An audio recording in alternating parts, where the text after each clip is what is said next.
Praise the Lord. ஹல்லேலூயா. கர்த்தர் நல்லவர், அவர் கிருபை என்றும் உள்ளது. ஆமென். ஸ்தோத்திரம். தலைகளை தாழ்த்தி நாம் ஜெபம் பண்ணி நாம் தேவ செய்திக்காக கடந்து போவோம். பரிசுத்தமுள்ள நல்ல தேவனே, சின்ன பிதாவே, ஸ்தோத்திர கிருபை இறக்க நிறைந்த நல்ல தகப்பனே, இந்த மனமகிழ்ச்சியான ஆண்டவரே, இந்த நல்ல பகல் வேலைக்காய் நன்றி சொல்லுகிறோம். இந்த காலை தோறும் ஆண்டவரே காலத்தில் கிருபை கட்டளை இருக்கிறவர் மட்டுமல்லாமல் வேதம் சொல்கிறது, காலை தோறும் அது கிருபைகள் புதிதாக இருக்கிற அப்படினாலே இந்த நாளுக்குரிய கிருபைகளை எங்களுக்கு கொடுத்து உடைய சமூகத்தில் காத்திருக்கிற எங்களுக்கு ஆண்டவரே, நீர் உம்முடைய கிருபையை அபிரிதமாய் எங்களுக்கு நீர் தந்து நீர் ஆசீர்வதித்து நடத்த முடியாது ஜெபிக்கிறோம். உம்முடைய கரத்தில் எங்களை தாழ்த்தி ஒப்புக்கொடுக்கிறோம். ஆண்டவரே ஸ்தோத்திரம் ஐயா. பரலோகத்திலிருந்து உம்முடைய வார்த்தையை அனுப்பி கர்த்தர் நீர் ஆண்டவரே ஸ்தோத்திரம் வேத வசனங்களை கொண்டு வார்த்தைகளை கொண்டு எங்களோடு கூட பேச முடியாய், அடியனை மறைத்து நீர் வெளிப்பட முடியாய் ஜெபிக்கிறோம். ஜெபங்களும் பதில் தாரும் இயேசு நாமத்தில் வேண்டிக் கொள்ளுங்க நல்ல பிதாவே, ஆமென். ஒரு அன்பான வேண்டுகோள், ஸ்தோத்திரம் பிள்ளைகளை உங்கள் பக்கத்தில் வைத்துக் கொள்ளுங்கள். செய்தி நேரத்தில் முடிஞ்சவரை எப்பொழுது பிள்ளைங்க நீங்கள் சோத்திரம் அங்கிட்டு போய் சோத்திரம் போய்க்கொண்டு இராது பிடிக்கும். மேற்கொண்டு பென்சில்லாம் கொடுக்காதீங்க. சோத்திரம் அவங்க மேட்டெல்லாம் எழுதிட்டு கிரிக்கிட்டாங்கன்னா அசிங்கமாக இருக்கும். நீங்கள் வேறு மற்ற காரியங்களை செய்யுங்க. பிஸ்கட்டு, ஏதாவது சாப்பிட்ற பொருள், குடிக்கிறதுக்கு இதெல்லாம் கொடுங்க. சோத்திரம் ஆகவே அதை நீங்கள் செய்யுங்க. பக்கத்தில் உங்களுக்கு முடிஞ்ச வரைக்கும் பிள்ளைகளை வச்சு பழகுக்குங்க. கர்த்தர் உங்களை ஆசீர்வதிப்பார். ஹல்லேலூயா.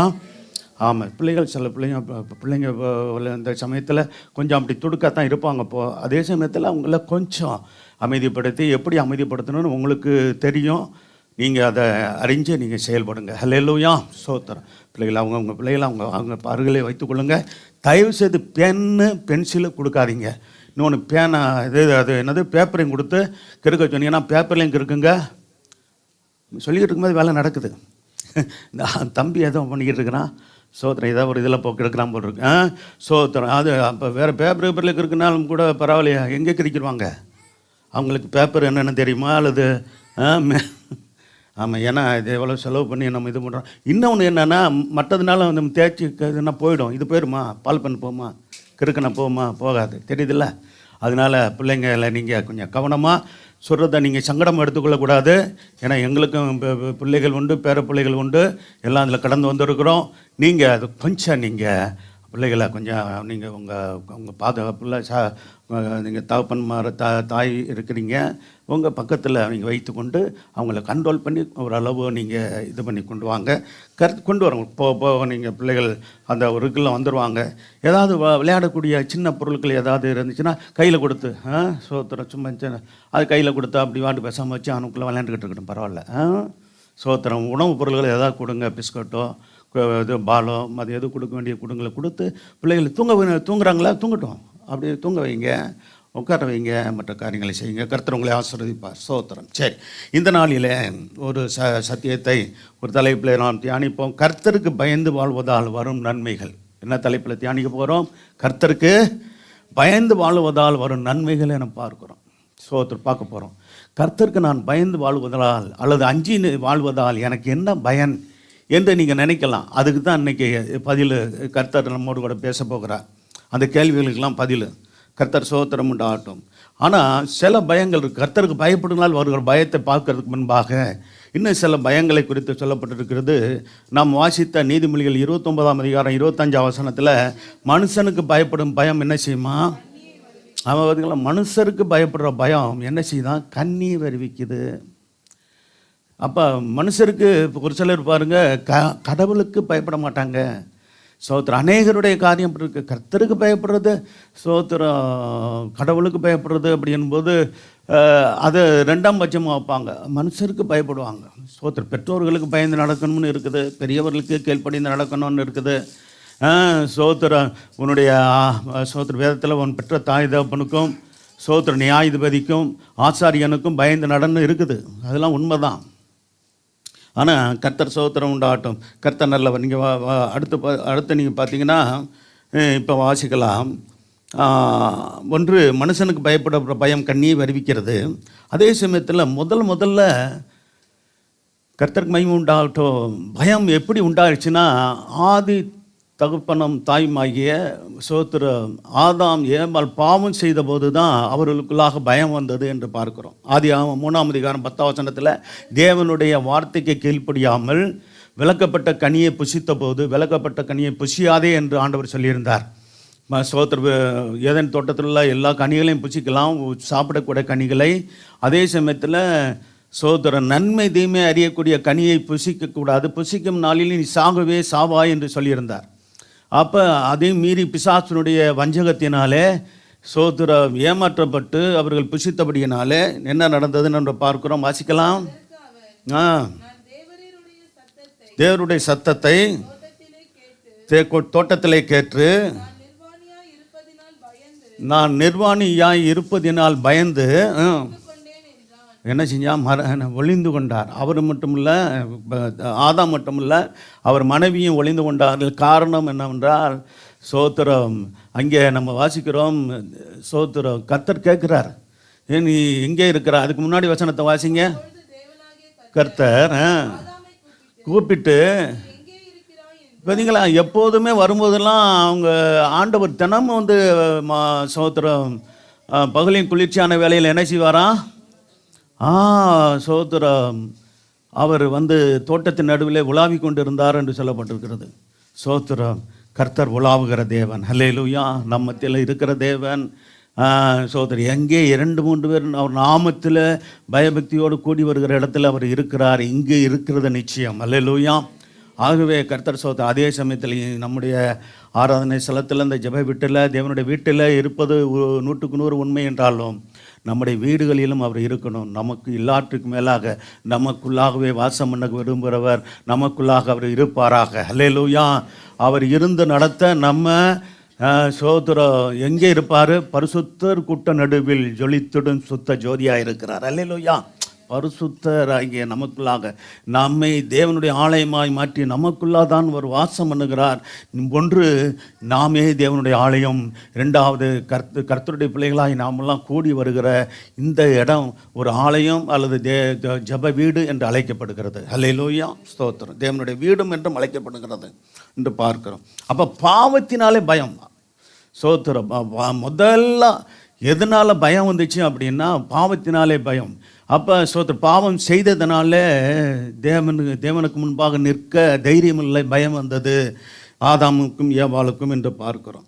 சோத்திரம். எபிரேயர் இதை நீக்கும்படியாக இன்னும் ஆண்டவராக இயேசு கிறிஸ்து சோத்திரம் பாருங்க, உலகம் முழுவதும் இருக்கிற அநேக ஜனங்களுடைய ஒரு பயம், பொதுவான பயம் என்ன தெரியுமா? மரண பயம். இப்போ வாசிங்க எபிரேயர் 2ஆம் அதிகாரம் 14ஆம் வசனமும் 15ஆம் வசனமும் வாசிங்க. ஆகலால் சோத்திரம் அவர் இந்த பூமியில் அவர் வந்ததுடைய நோக்கத்தில் ஒன்று, அவருடைய பிள்ளைகளாக நாம் மாம்சத்தையும் இரத்தத்தையும் உடையவர்களாக இருக்கிறபடியினாலே ஆமாம் அவரும் ஆண்டவராய் இயேசுவும் நம்மை போலன்னு அர்த்தம். நம்மை போல மாம்சத்தையும் இரத்தத்தையும் உடையவரானார். ஏன் இயேசுவும், ஏன் கடவுள், ஏன் தெய்வம் மனிதாவதாரம் எடுத்து வர வேண்டியிருந்தது?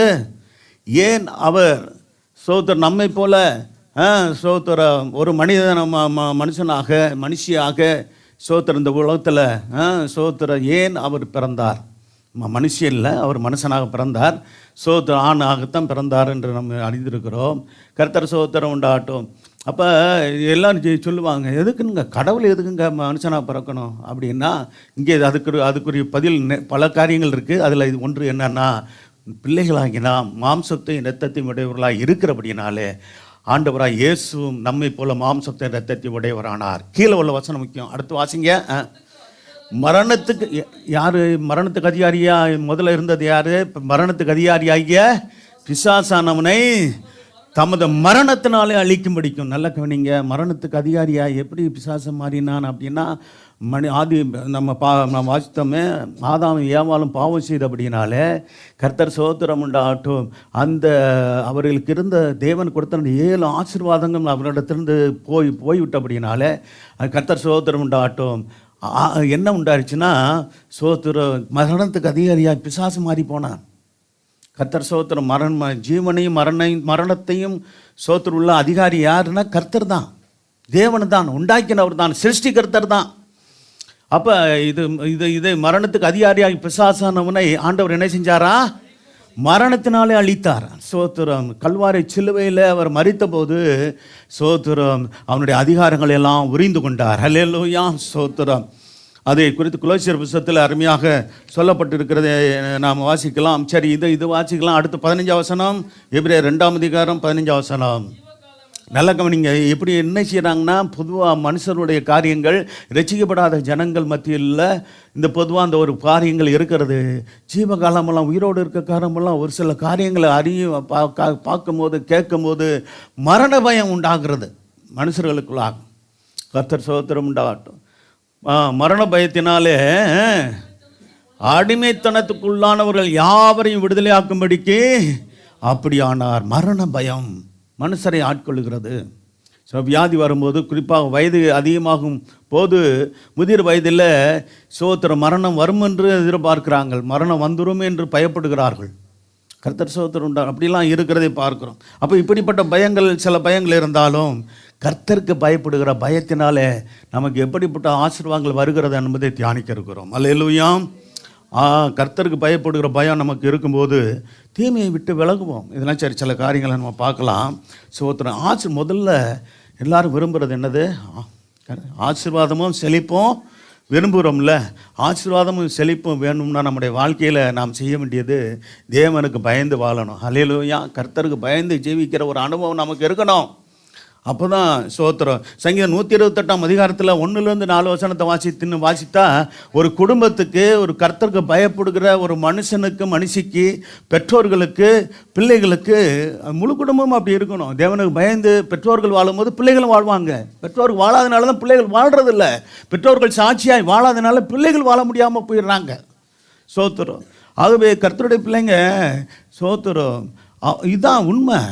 அதனால் நம்ம ஆண்டவர்கிட்ட கிருபை கேட்டு நம்ம முன்மாதிரியாக வாழணும். என்னையும் சேர்த்தான் சொல்கிறேன். பெற்றோர்கள், நான் ஒரு பெற்றோர் தான். குடும்பத்தின் பெற்றோர் பிள்ளைகளுக்கு கல்யாணம் ஆகி அவங்களும் பெற்றோராக இருக்கிறாங்க.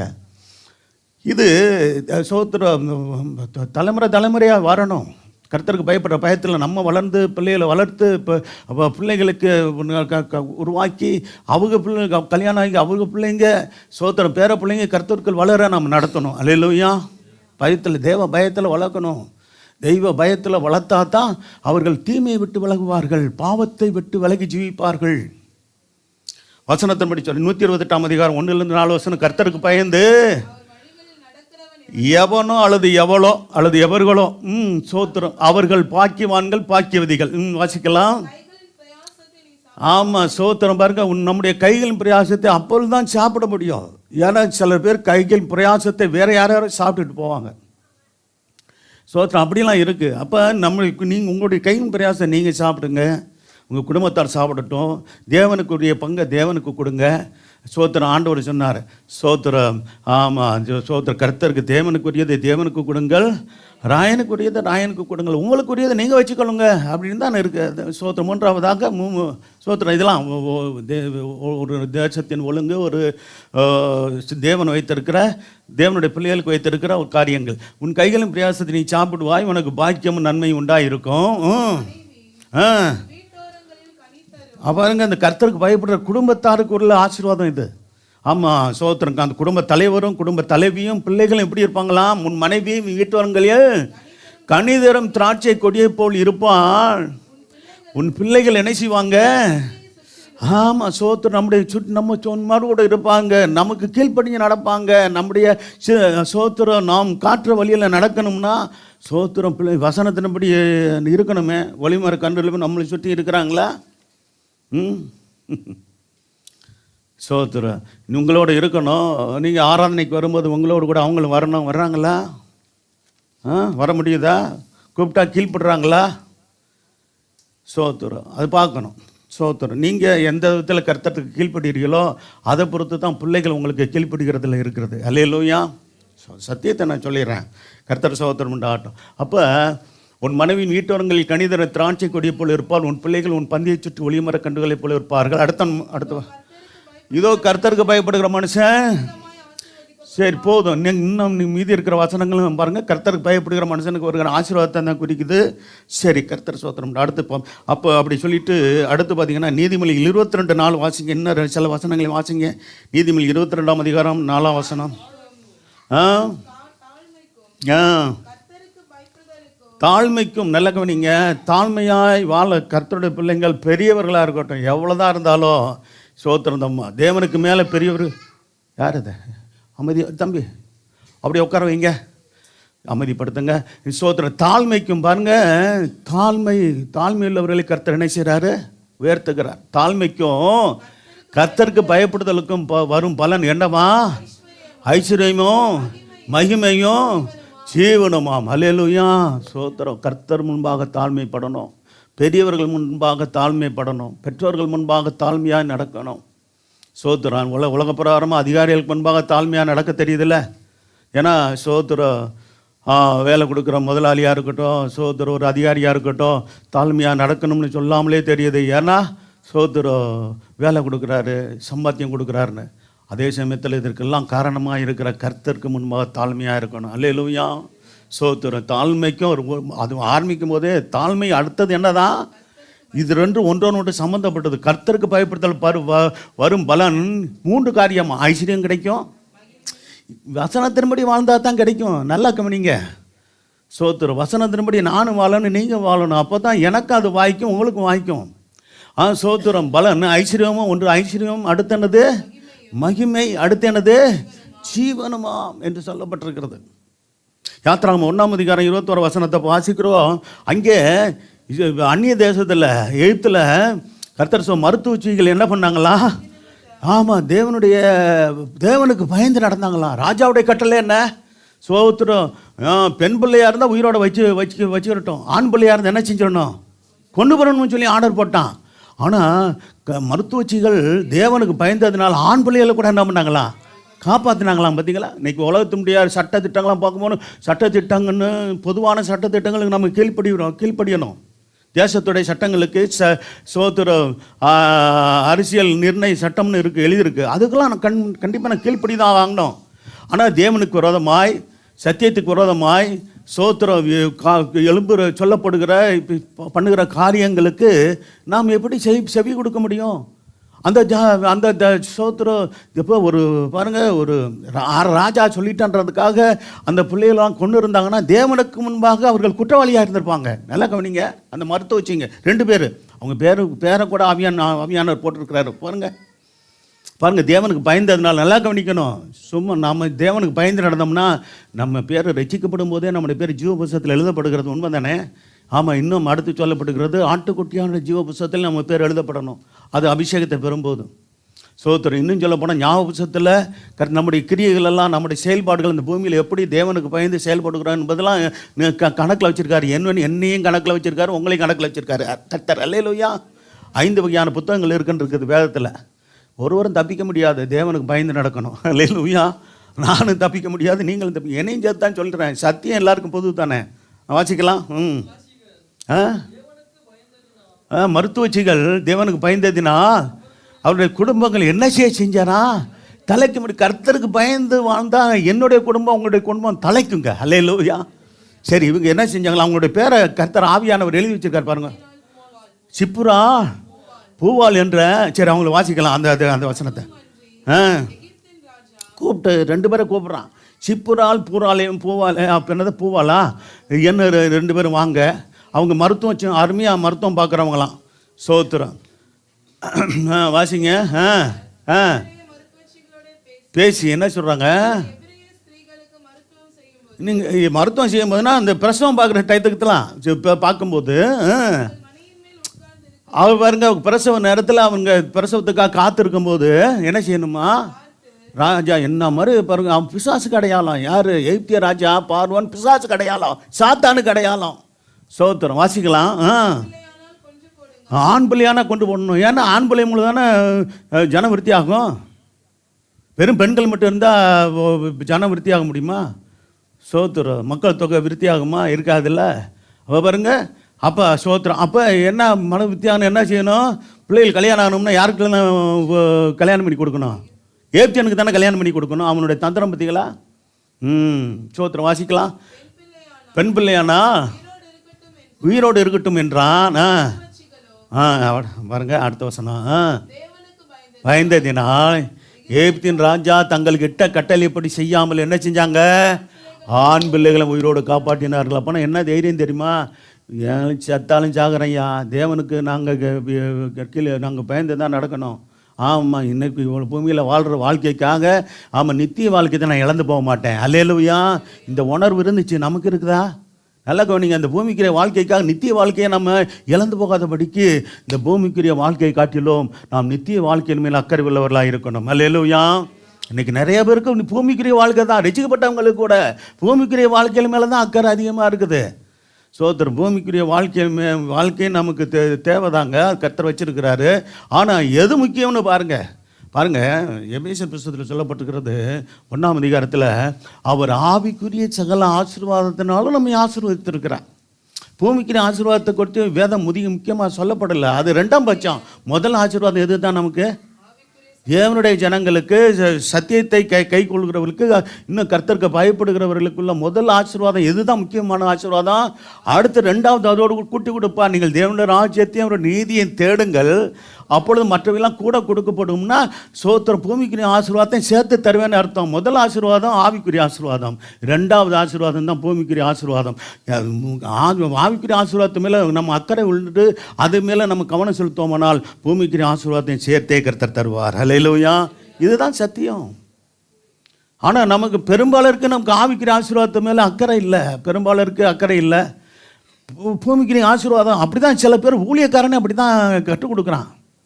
ஆமாம், பூமிக்குரிய ஆசீர்வாதத்தை அதை ஆசைப்படு, இதை ஆசைப்படு, இதை கேளு, அதை கேளு, சோத்திரம் அப்படி சொல்லி ஜனங்களை கெடுத்து வச்சுருக்கிறானுங்க. சோத்திரம் செழிப்பின் உபதேசம்னு அதுக்கு பேர். வேதம் அப்படி சொல்லப்படலைங்க. சோத்திரம். ஆகவே ஆனால் பூமியில் இருக்கிற வரைக்கும் பூமிக்குரிய ஆசீர்வாதம் வேண்டும்னா வேணும் தான். பேலன்ஸாக சத்தியத்தை சரியாக நம்ம சரியாக வேதம் சொல்கிறபடி தான் நம்ம இது பண்ணுமே தவிர ஒன் சைடாகவே என்ன பண்ணக்கூடாது, பார்க்கக்கூடாது. கர்த்தர் சோத்திரம் உண்டாகட்டும். அப்போ மருத்துவச்சிகளை தேவனுக்கு பயந்ததினால் அந்த வசனத்தை கவனிங்க. தேவனுக்கு பயந்தார்கள், அவர்கள் குடும்பத்தை என்ன செஞ்சாரா? தலைக்கும்படி செய்தார்னு பின்னாடி வாசித்தோம். அப்போ ஆண் பிள்ளைகளை உயிரோடு காப்பாற்றினார்கள். அதுக்கு பாருங்கள், கேட்கும்போது எவ்வளோ ஞானமாக பதில் சொன்னாங்க கேட்டுமா? ஏன் நீங்கள் ஆண் பிள்ளைகளை நீங்கள் தப்ப வச்சிங்கன்னு அவனுக்கு தகவல் போயிடுச்சு. தகவல் போகாமல் இல்லை. அப்போ அவங்க என்ன சொன்னாங்க பாருங்கள், ஞானமாக பற்றி ஞானமாக சொன்னாங்க பாருங்கள். அது உண்மையும் கூட. என்ன வாசிக்கலாம்?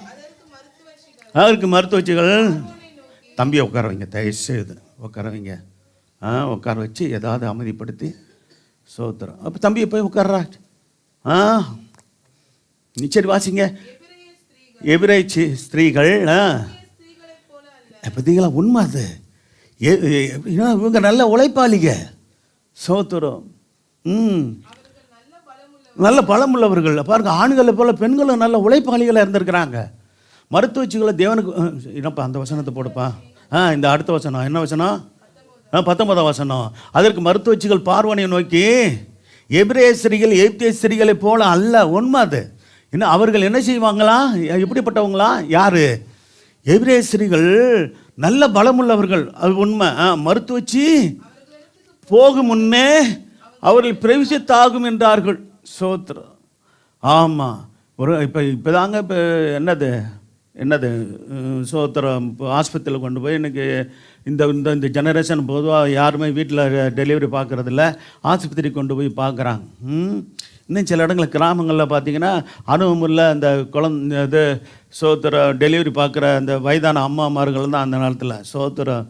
அப்போ இன்றைக்கும் பார்க்குறவங்க இருக்கிறாங்க. ஆனால் பெரும்பாலும் ஆஸ்பத்திரி கொண்டு போயிடறாங்கன்னு வைங்களேன்.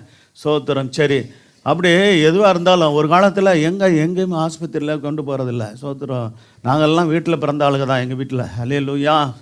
ஆமாம், 9 பிள்ளைகள் எங்கே பிறந்தோம்? ஆஸ்பத்திரியில் இல்லை. அல்லேலூயா.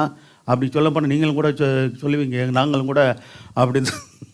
சரி, எப்படி இருந்தாலும் சரி. ஆனால் இந்த அப்போ இன்னும் சொல்லப்போனால் யாரும் சங்கடப்படக்கூடாது, எல்லாம் சுகப்பிரசவமாக இருந்தாங்க. அல்லேலூயா. சுகப்பிரசவம் தான் எல்லாருக்கும். சோத்திரம். இப்போ டக்குன்னு என்ன பண்ணுறான்? சுகப்பிரசவம் ஆகிறதுக்கு வாய்ப்பு கொடுக்குற கூட இல்லை. மேற்கொண்டு வேற அந்த காலத்தினுடைய அவர்களுடைய பெற்றோர்கள், நம்முடைய பெற்றோர்கள் அவங்களுடைய அந்த உழைப்பு இதெல்லாம் இல்லாதனால இப்போ பிள்ளைகளுக்கு அந்த நார்மல் டெலிவரிக்கும் கஷ்டமாக இருக்குது. சோத்திரம்.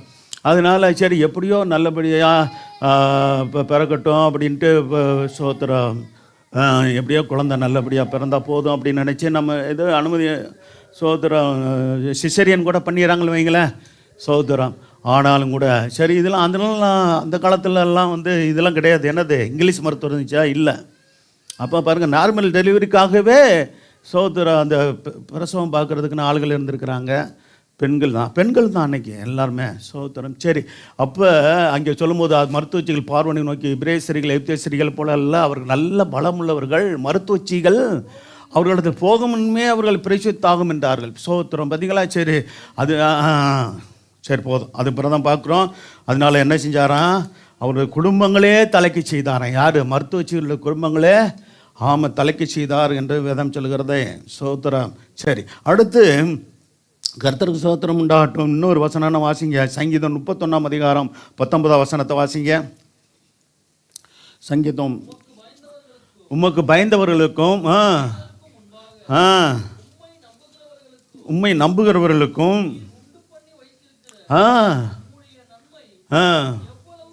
பாருங்களேன், பாருங்க, கர்த்தருக்கு பயந்தவர்களுக்கும் மனுபுத்திரருக்கு முன்பாக 2 காரியங்கள் சொல்லப்பட்டிருக்கிறது. இந்த 2 வார்த்தைகள் சேர்ந்து வருது பாருங்க. ஒன்று கர்த்தருக்கு பயந்து நடக்கிறவர்களுக்கும், மனுபுத்திரருக்கு முன்பாக தேவனை நம்புகிறவர்களுக்கும். பார்த்தீங்களா? கர்த்தர் உண்டு பண்ணி வைத்திருக்கிற ஆண்டவருடைய நன்மை எப்படி இருக்குதா? பெரிதாக இருக்கிறது. ஹல்லேலூயா. அப்போ பார்த்தீங்களா? அப்போ நல்லா கவனிக்கணும். கர்த்தருக்கு பயந்து வாழ இன்னைக்கு ஒப்பு கொடுங்க.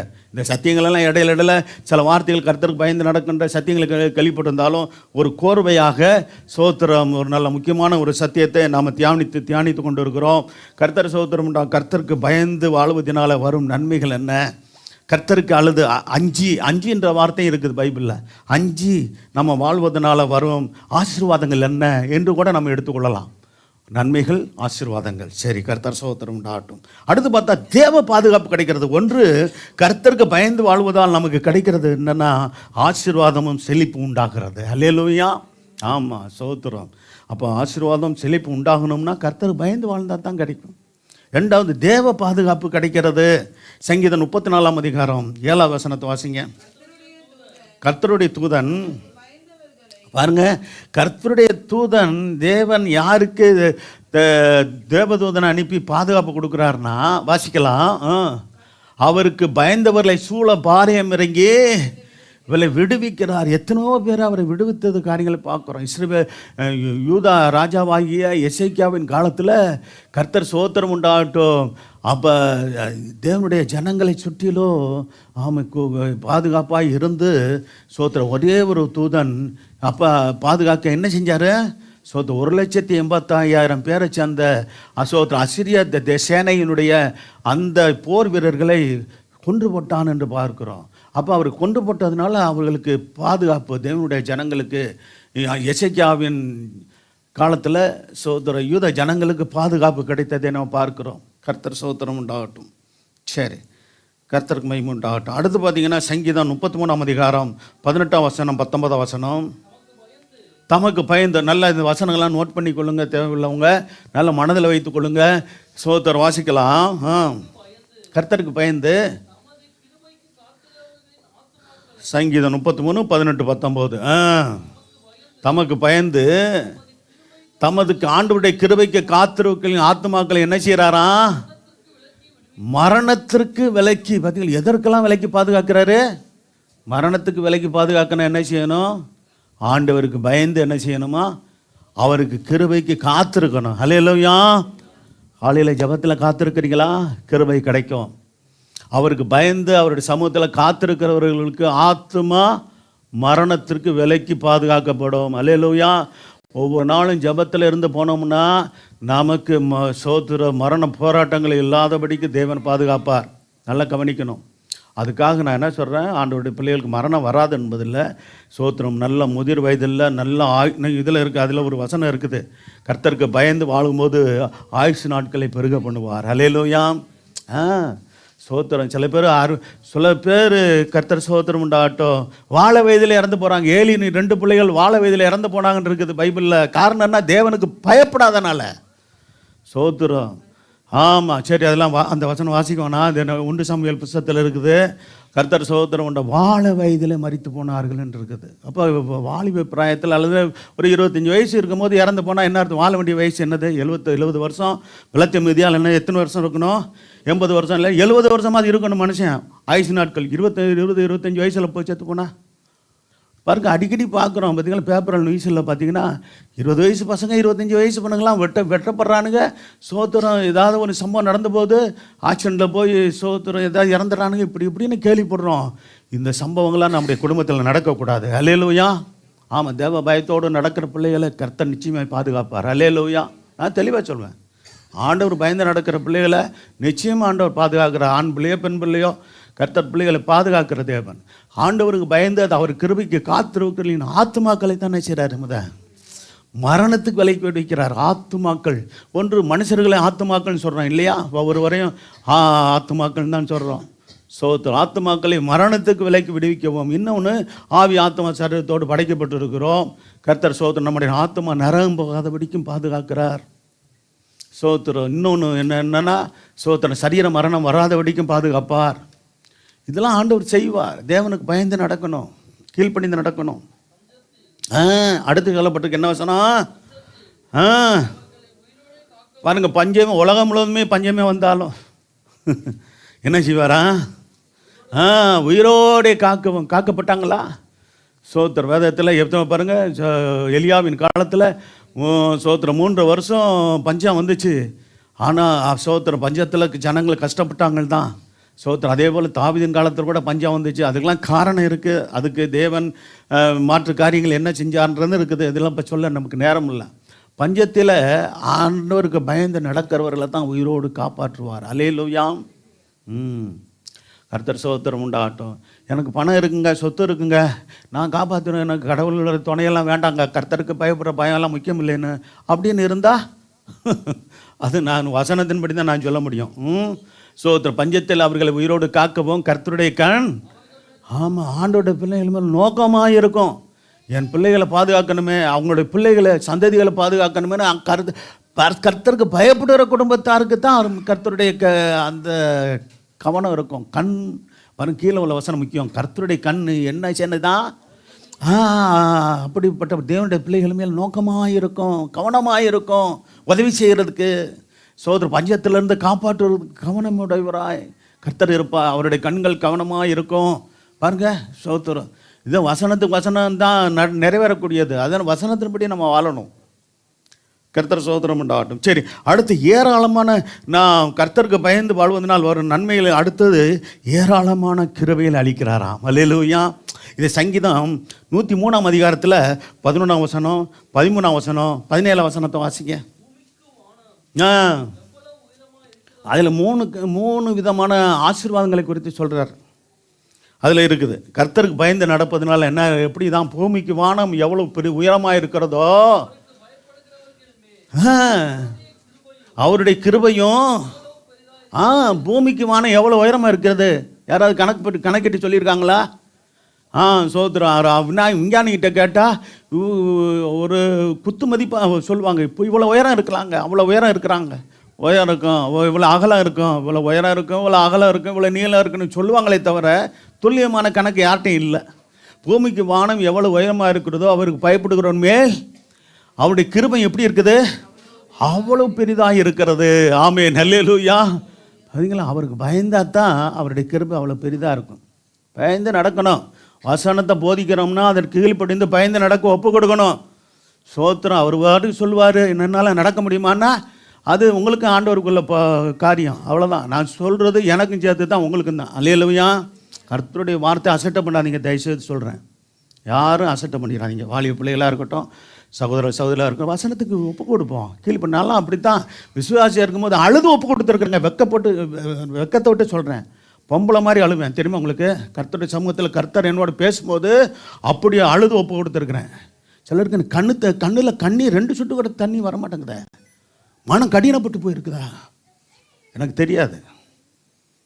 சோத்திரம். அதனால் நீங்கள் தேவனுக்கு ஒப்பு கொடுங்க. அல்லேலூயா. கீழ்ப்படியணும். கர்த்தர் சோதரம். கர்த்தருக்கு பயப்படணும். கர்த்தர் பயந்தால் தான் அவருடைய கிருபை அவ்வளவு பெரிதாக இருக்குது. பெண்களுக்கு பொதுவாக சொல்லுவாங்க, ஆமாம் சோத்திரம், ஏதாவது ஒன்று பார்த்தா அப்படியே அழுதுருவாங்கன்னு. அப்படிலாம் அழுக வருதா? சோத்திரம். துக்கப்படுகிறவர்களோடு துக்கப்படுங்க, சந்தோஷப்படுகிறவர்களோடு தான் என்ன பண்ணணும். ஆமாம், அதனால ஃபங்க்ஷன், நல்ல ஒரு ஃபங்க்ஷனுக்கு போனால் சோத்திரம் என்ன பண்ணுங்க, நல்லா கல்யாணம் ஒரு விசேஷம். ஆமாம், ஞாயிற்றுக்கிழமை வச்சா போகாதீங்க. அல்லேலூயா. ஆமாம் சொல்லிடுங்க. ஞாயிற்றுக்கிழமை நம்ம சொந்த பந்தங்கள்லாம் சிலருக்கு பேருக்கு ஞாயிற்றுக்கிழமை லீவு வர்றதுனால என்ன பண்ணுவாங்க, இந்த எங்களை ஆர்சிக்காரங்க என்ன பண்ணுவாங்கன்னா ஞாயிற்றுக்கிழமை தான் கல்யாணம் வைப்பாங்க சில ஆளுக்கு. எனக்கெல்லாம் ரொம்ப சங்கடமாக இருக்கும். சோத்திரம். அதனால் பேசாமல் என்ன பண்ணுறது, மொய்யை கொடுத்து விட்டு பேசாமல் இருந்துருவோமான்னு தான் தோணும் எங்களுக்கெல்லாம். சோத்திரம்.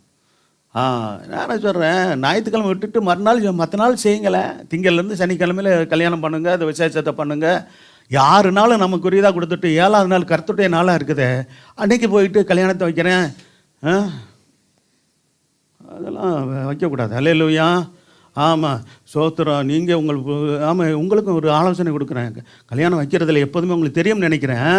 ஆமாம் பாஸ்டர், அன்றைக்கி தான் ஒரு சொந்த பந்தங்கள்லாம் லீவு, அவங்களாம் வருவாங்க, அதனால் ஞாயிற்றுக்கிழமை கல்யாணம் வைங்கன்னா தலைகளை நின்றாலும் வரமாட்டோம். என்னது? வரமாட்டோம். சோத்திரம். வைக்க மாட்டோம். சோத்திரம். யாராவது வச்சு இப்போ கல்யாணத்தை பண்ணிக்கங்கன்னு சொல்லிடுவோம். அதையும் சொல்லிடுறேன் நான். சோத்திரம். என்னைக்கு தான் வைக்கணும்? திங்கிலேருந்து. அது சனிக்கிழமையும் ஞாயிற்றுக்கிழமையும் எங்களுக்கு ஊழியத்தில் முக்கியமான நாள். அதனால் ஞாயிற்றுக்கிழமை சனி ஞாயிறும் தவிர்த்து மற்ற என்ன செய்யுங்க, 5 நாள் நீங்கள் ஆமாம் சோத்திரம், நீங்கள் வைக்க வேண்டிய சூழ்நிலை இருந்தால் வைங்க. வர்றோம் சோத்திரம்.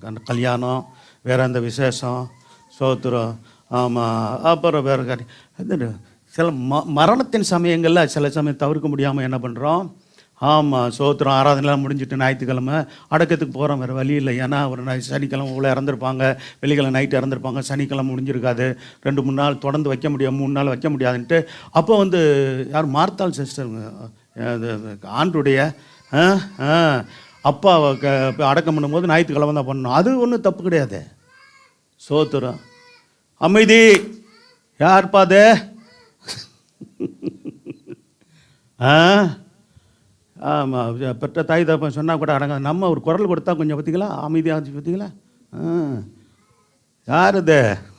சரி, அமைதியாக இருக்கணும். சரி சோத்திரம். சரி, என்ன பண்ண, சில சமயம் பிள்ளைங்க கொஞ்சம் அடம்பிடிக்கிற மாதிரி பண்ணுங்க. சரி, ரைட். இருந்தாலும் வசனத்தை கவனிங்க. சோத்திரம். கர்த்தர் நல்லவர்.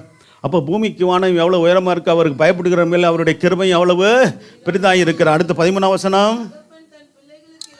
பார்த்தீங்க, தகப்பன் தன் பிள்ளைகளுக்கு என்ன செய்கிறார்? ஆமாம், இது ஒரு நல்ல வேலை காரியம் பாருங்கள். கொஞ்சம் பிள்ளைங்க ரொம்ப அடம்பிடிக்குதா, டக்குன்னு வெளியே கொண்டு போயிருங்க, அமைத்து கொண்டு வாங்க, அதை செய்யுங்க.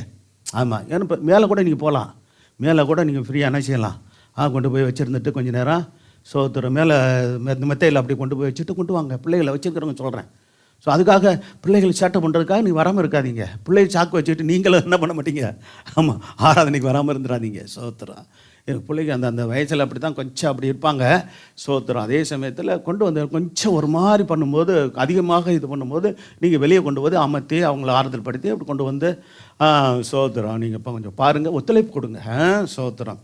சரி, பெரிய ஒரு தவறு இல்லை, இது குழந்தைகள் பண்ணுற சில காரியங்கள் தான். அதில் நம்ம அவங்கள கொஞ்சம் கண்ட்ரோல் படுத்தி அப்படி கொண்டு போக வேண்டியது நம்முடைய கடமை தான். கர்த்தர் சோத்திரம் உண்டாகட்டும். சரி, பெற்றோர்களுடைய கடமை. இப்போ சோத்திரம் ஒரு ஜெனரேஷனு, இந்த ஜெனரேஷன் அப்படி இருக்குதுங்க. எங்கள் ஜெனரேஷன்லாம் சோத்திரம். எங்களுடைய பிள்ளைங்க சோத்திரம், எங்களுடைய பிள்ளைங்க அதுக்கு முன்னே சில ஜெனரேஷன்லாம் என்னன்னே தெரில, பொட்டி பாம்பு மாதிரி அடங்கி பக்கத்தில் உட்காந்துருக்குங்க. கேள்விப்பட்டீங்களா? பொட்டி பாம்பு கம்முன்னு அது போட்டு மூடி வச்சோம்னா அது வாட்டுக்கு இருக்கும், பார்த்தீங்களா? அது மாதிரி பக்கத்தில் உட்காந்து என் 3 பிள்ளைகளும் சோத்திரம் அப்படி இருக்குந்துச்சுங்க. இப்போ எங்கள் பேர பிள்ளைகள் கூட அப்படி இருக்க மாட்டேங்குதுன்னு சொல்ல வர்றேன். உண்மையை சொல்லணும்ல. அப்போ கடைசியில் நீ நினைக்கக்கூடாது, அவங்க பேர பிள்ளையை பற்றி சொல்லலை, எங்கள் பிள்ளைகளை பற்றி தான் சொல்கிறாரு நினைக்கக்கூடாதீங்க. எங்கள் பிள்ளைகள் அப்படி தான் இருக்குது. இப்போ எங்கள் பிள்ளைங்கன்னா பேர பிள்ளைங்க இருக்குது. பக்கத்தில் உட்காந்து எந்திரிக்கக்கூடாது, கம்முன்னு உட்காருன்னா உட்காந்துடும். சோத்திரம். இப்போ அப்படியே என்னது, ஆவியானவர் அசைவாடுகிறார், உலாவுகிற மாதிரி இவங்க அவர் உலாவுகிறாருன்றது உண்மை தான், இவங்களும் உலாவுகிறாங்களே. சரி, கர்த்தர் ஆசீர்வதிக்கட்டும். அல்லேலூயா. வருங்கால ஊழியர்களாக எழும்பட்டும். அல்லேலூயா. சோத்திரம். நம்முடைய பிள்ளைங்க தான், பேர பிள்ளைங்க தான். ஆனாலும் கூட கொஞ்சம் டிஸ்டர்ப் இல்லாமல் இருக்கிறதுக்காக தான் சொல்ல வர்றேன். சோத்திரம். கர்த்தருக்கு மகிமை உண்டாகட்டும். அப்போ ஒவ்வொரு ஜெனரேஷன் அப்படி இருக்கிறாங்க. சரி, ரைட். கர்த்தர் சோத்திரம் உண்டு. தகப்பன் தன் பிள்ளைகளுக்கு இறங்குறது போல பாங்க, நம்முடைய பிள்ளைகளுக்கு நம்ம இறங்குறோம்ல, தகப்பனும் தாயும் இறக்கம் செய்கிறோம்ல, அதை காட்டிலும் நம்முடைய ஆண்டவர் அவருக்கு பயந்தவர்களுக்கு இரக்கம் செய்கிறார். இறங்குகிறார். என்ன செய்கிறான்? இரக்கம் செய்கிறார்னு அர்த்தம். இரக்கமுள்ளவர். இரக்கமுள்ளவர்கள் பாக்கியவான்கள், அவர்கள் இரக்கம் பெறுவார்கள்னு சொன்னாரே ஆண்டவர். கர்த்தர் ஸ்தோத்திரம். இன்னொரு வசனத்தை வாசிங்க, 17 வசனம். கர்த்தருடைய கிருபையோ பதிகளா, மறுபடியும் அந்த கிருபையை குறித்து சொல்லப்பட்டிருக்கு. கர்த்தருடைய கிருபையோ அவருக்கு பயந்தவர்கள் மேலும் அவருடைய நீதி அவருடைய பிள்ளைகள் மீதும். ஆமென், ஹல்லேலூயா. கர்த்தர் இப்படி எப்படிப்பட்ட அருமையான வார்த்தை பார்த்தீங்களா? கர்த்தருடைய கிருபையோ அவர்கள் பயந்தவர்கள் மேலும் அவருடைய நீதியானது பிள்ளைகளுடைய பிள்ளைகள்னா புரியுதா? பிள்ளைகளுடைய பிள்ளைகள்னா யாரு? பிள்ளைகளுடைய பிள்ளைகள் பேர பிள்ளைங்க. பாருங்க, ஸ்தோத்திரம். ஆகவே வாக்குத்தத்தங்களை சொல்லி செபிங்க. ஆண்டவரே, கர்த்தர் ஸ்தோத்திரம் உண்டாகட்டும். அண்ணாவுடைய ஜெபத்தை கேட்டு பிள்ளையை கொடுத்த தேவன் எங்களுடைய ஜெபத்தை கேட்டு எங்களுக்கு குழந்தை பாக்கியத்தை கொடுங்க ஆண்டவரே. குழந்தை காத்திருக்கிறவங்க தொடர்ந்து விடாமல் ஜெபம் பண்ணுங்க. அல்லேலூயா. ஆமாம், ஸ்தோத்திரம். எங்க முதிர் வயது வரைக்கும் ஜெபம் பண்ணிக்கிட்டே இருந்தார். யாரு? ஆசாரியன். அவருக்கு குழந்தை இல்லை. யாருக்கு? யார் அப்படி முதிர் வயதில் பிறந்தவர்? யார்? பழைய ஏற்பாட்டில் ஸ்தோத்திரம் ஈசாக்கு. புதிய ஏற்பாட்டில் ஸ்தோத்திரம் யோவான் வயதான காலத்தில் தான் அப்பா அம்மாவுக்கு பிறந்தார் இல்லையா? அவர் அப்படின்னு சொல்ல போனால் அவங்க யோவானுடைய அப்பா யார்? ஒரு ஆசாரியன். ஸ்தோத்திரம். சகரியா, எலிசபெத் வயது முதிர்ந்த தான் பிறந்தார் அவர். அப்போ கர்த்தருடைய கிருபையோ அவருக்கு பயந்தவர்கள் மேலும் அவருடைய நீதியானது என்ன செய்து அவர்கள் பிள்ளைகளுடைய பிள்ளைகள் மேலும் அநாதியாய் என்றைக்கும் உள்ளது. பிள்ளைகளை கொடுக்க ஜெபம் பண்ணுங்க. ஏற்ற வேலை வரும்போது கர்த்தர் பிள்ளைகளுக்கும் பிள்ளைகளை கொடுப்பார். அல்லேலூயா. அதனால் நீங்கள் கேட்டு பெற்றுக்கொள்ளுங்க. தொடர்ந்து ஜெபிங்க. விடாமல் ஜெபம் பண்ணுங்க. சோர்ந்து போயிடக்கூடாது. கர்த்தர் சோதரம் உண்டாகட்டும். கர்த்தர் நல்லவர். சரி, அடுத்து பார்த்தீங்களா, ரகசியங்களை வெளிப்படுத்துகிறார். கர்த்தர் சோதரம் உண்டாகட்டும். கர்த்தருக்கு பயந்து வாழ்வதால் வரும் நன்மைகளில் அடுத்து என்னதுன்னா ரகசியங்களை வெளிப்படுத்துவார். என்ன ரகசியம்? அடுத்த வீட்டு, எதிர் வீட்டு, பக்கத்து வீட்டு ரகசியமா? அது நமக்கு தேவையில்லை. என்ன ரகசியம்னு சொல்கிறேன் பாருங்கள். ஆமாம், சிலர் பேருக்கு இதே அக்கறை இருப்பாங்க. சில உலகத்தாருடைய காரியங்களாக இருக்குது. தான் வீட்டை ஒழுங்காக பார்க்க மாட்டாங்க. அடுத்த வீட்டில் என்ன நடக்குது, ஏது நடக்குது, என்ன பிரச்சனை, என்ன போச்சல், இது உனக்கு தேவையா? ஆண்டோட பிள்ளைகளுக்கு இது தேவையே இல்லை. அல்லேலூயா. அவங்க சொந்த வேலையை பார்த்துட்டு என்ன பண்ணணும்? சில பேருடைய பாருங்க, வேலையை முடிச்சுட்டு சில பெண்களுடைய காரியங்கள், உலகத்தார் பெண்கள் பாருங்க, வீடு வீடாக போய்கிட்டு என்ன பண்ணுறது, அக்கா தங்கச்சி அப்படின்னு போய் ஊர் சுற்றிட்டு வர்றது. இந்த வேலையெல்லாம் ஆண்டோடைய பிள்ளைகளுக்கு கொடுக்கூடாது. அல்லேலூயா. அப்படின்னு சொல்கிறதுனால நீங்கள் உங்களுக்கு இருக்குன்னு சொல்ல வரல, இருக்காதுன்னு நினைக்கிறேன். அது நம்பி தான் சொல்கிறேன். அல்லேலூயா. இல்லை, இப்போ நிறைய பேர் வீட்டுக்கும் கூட போகிறதில்ல. இருக்கவே இருக்குது. என்ன இருக்குது? ஃபோன் இருக்குது. ஃபோனில் என்ன பண்ணுறது? அந்த வீட்டு ரகசியம், இந்த வீட்டு ரகசியம், சோத்தர், அந்த தங்கச்சி ரகசியம், இந்த அக்கா ரகசியம். எதுக்கெல்லாம் அந்த அண்ணன், இந்த தம்பி வேணாங்க. சோத்திரா அக்கறை இருக்கா? அவருடைய ரட்சிப்புக்காக நம்ம ஜெபம் பண்ணுவோம். அல்லேலூயா. இப்படி சொல்கிறதுனால எதுவும் சங்கடப்பட்டீங்களா? வசனத்தை சொல்கிறேன், சங்கடப்பட்டுக்குங்க. அல்லேலூயா. வசனத்தை சொல்கிறத சொல்லிடுறேன் கரெக்டு. ஏன்னா ரகசியங்கன்னு சொல்லும்போது எந்த ரகசியம்னு சொல்லி நமக்கு தெரியணும்ல.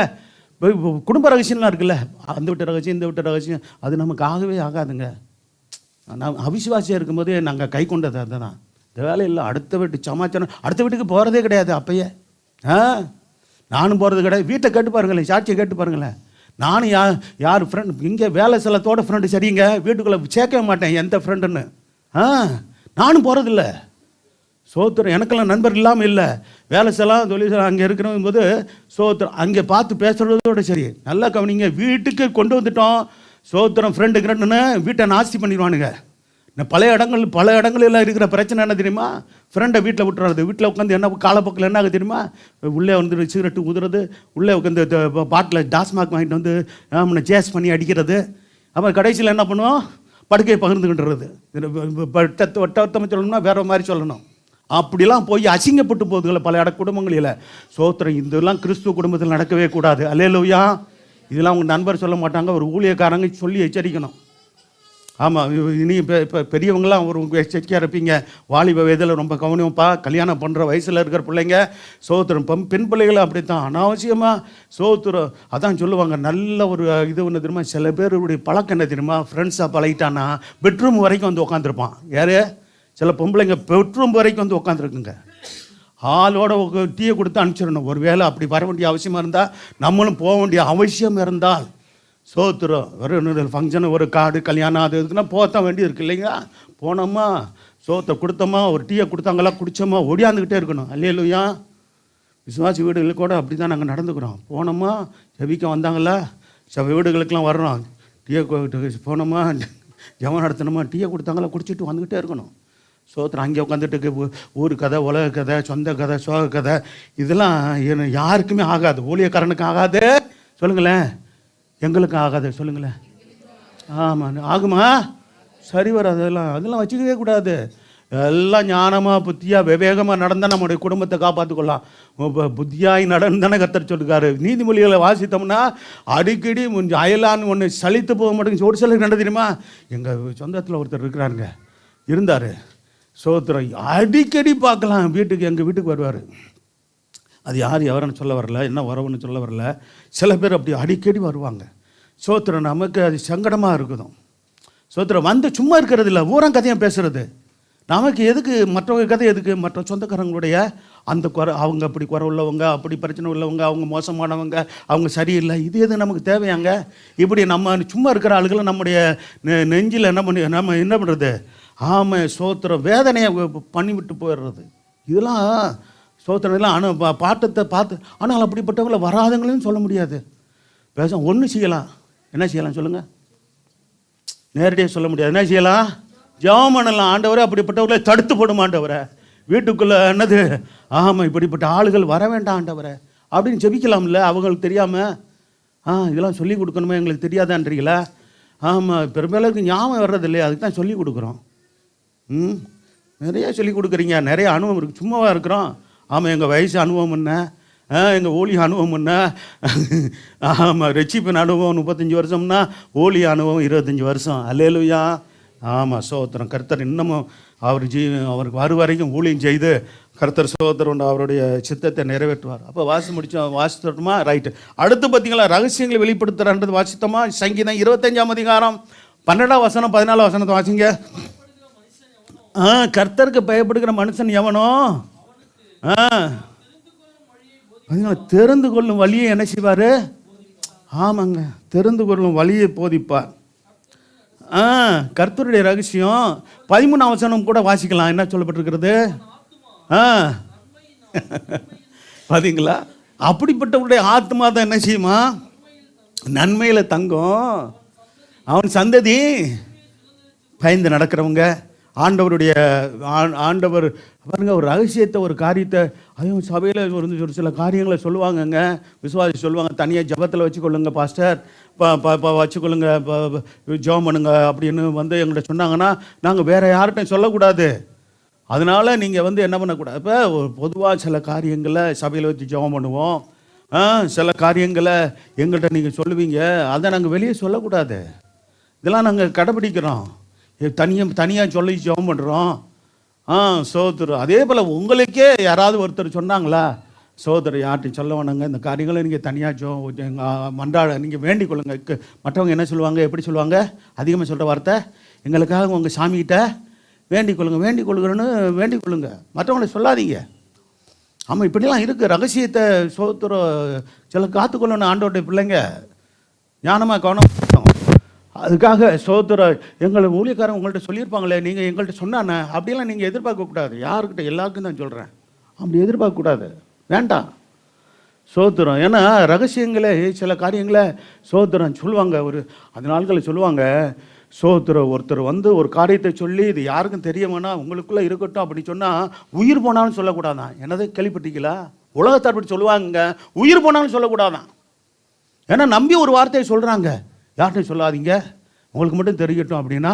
அப்போ தான் சில ஆளுகள் என்ன பண்ணுவாங்க, வரிஞ்சு கட்டிக்கிட்டு கிளம்பிடுவாங்க. என்னது கோதாவில் எங்கெங்கே போய் டம் டம் டம் டம் டம்னு என்னது சோத்திரம். ஆமாம், உலகத்தார்கிட்ட இதெல்லாம் நிறையா இருக்குது. நம்ம ஆண்டோடைய பிள்ளைகள் கவனமாக இருக்கணும். அல்லேலூயா. வேண்டாம் சோத்திரம். மற்றவருடைய காரியங்களை நம்ம தூற்றி திரிஞ்சிட்டோம்னா முடிஞ்சு போச்சு. நம்முடைய காரியங்கள் பயங்கரமாக வெளியே போயிடும். அல்லேலூயா.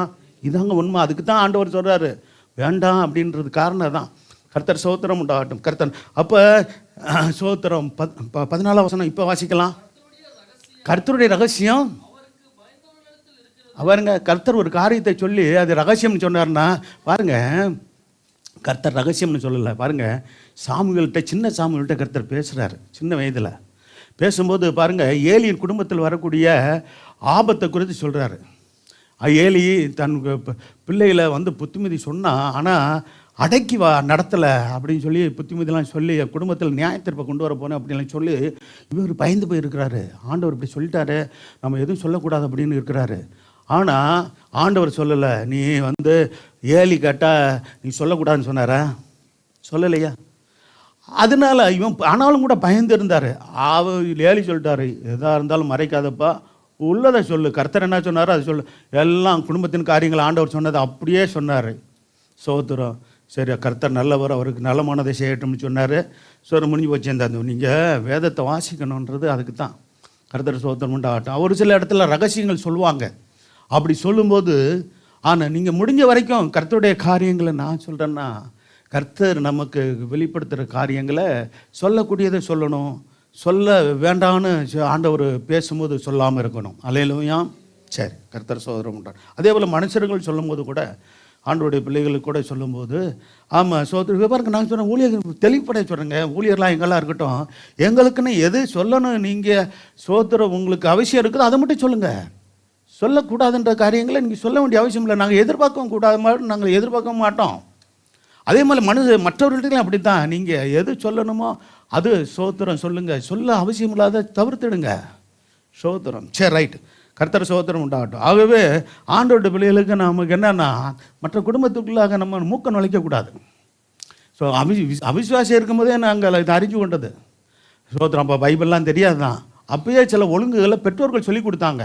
தேவையில்லாமல் அடுத்து தனக்கடாத வழக்கில் தலையிடுகிறவர்கள் நாயை காதை பிடிச்சி இழுக்கிறவனுக்கு சமானமா. நாயை காதை பிடிச்சி இழுத்து பாருங்களேன். ஆமாம், ஆஸ்பத்திரியில் போய் இந்த துப்புலை சுற்றி என்ன பண்ணணும்? ஊசி தான் போடணும்.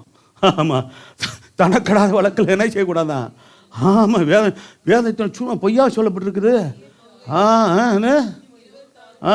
நீதிமொழிகளில் இருக்குது பாருங்க. இந்த வாசிக்கலாம்.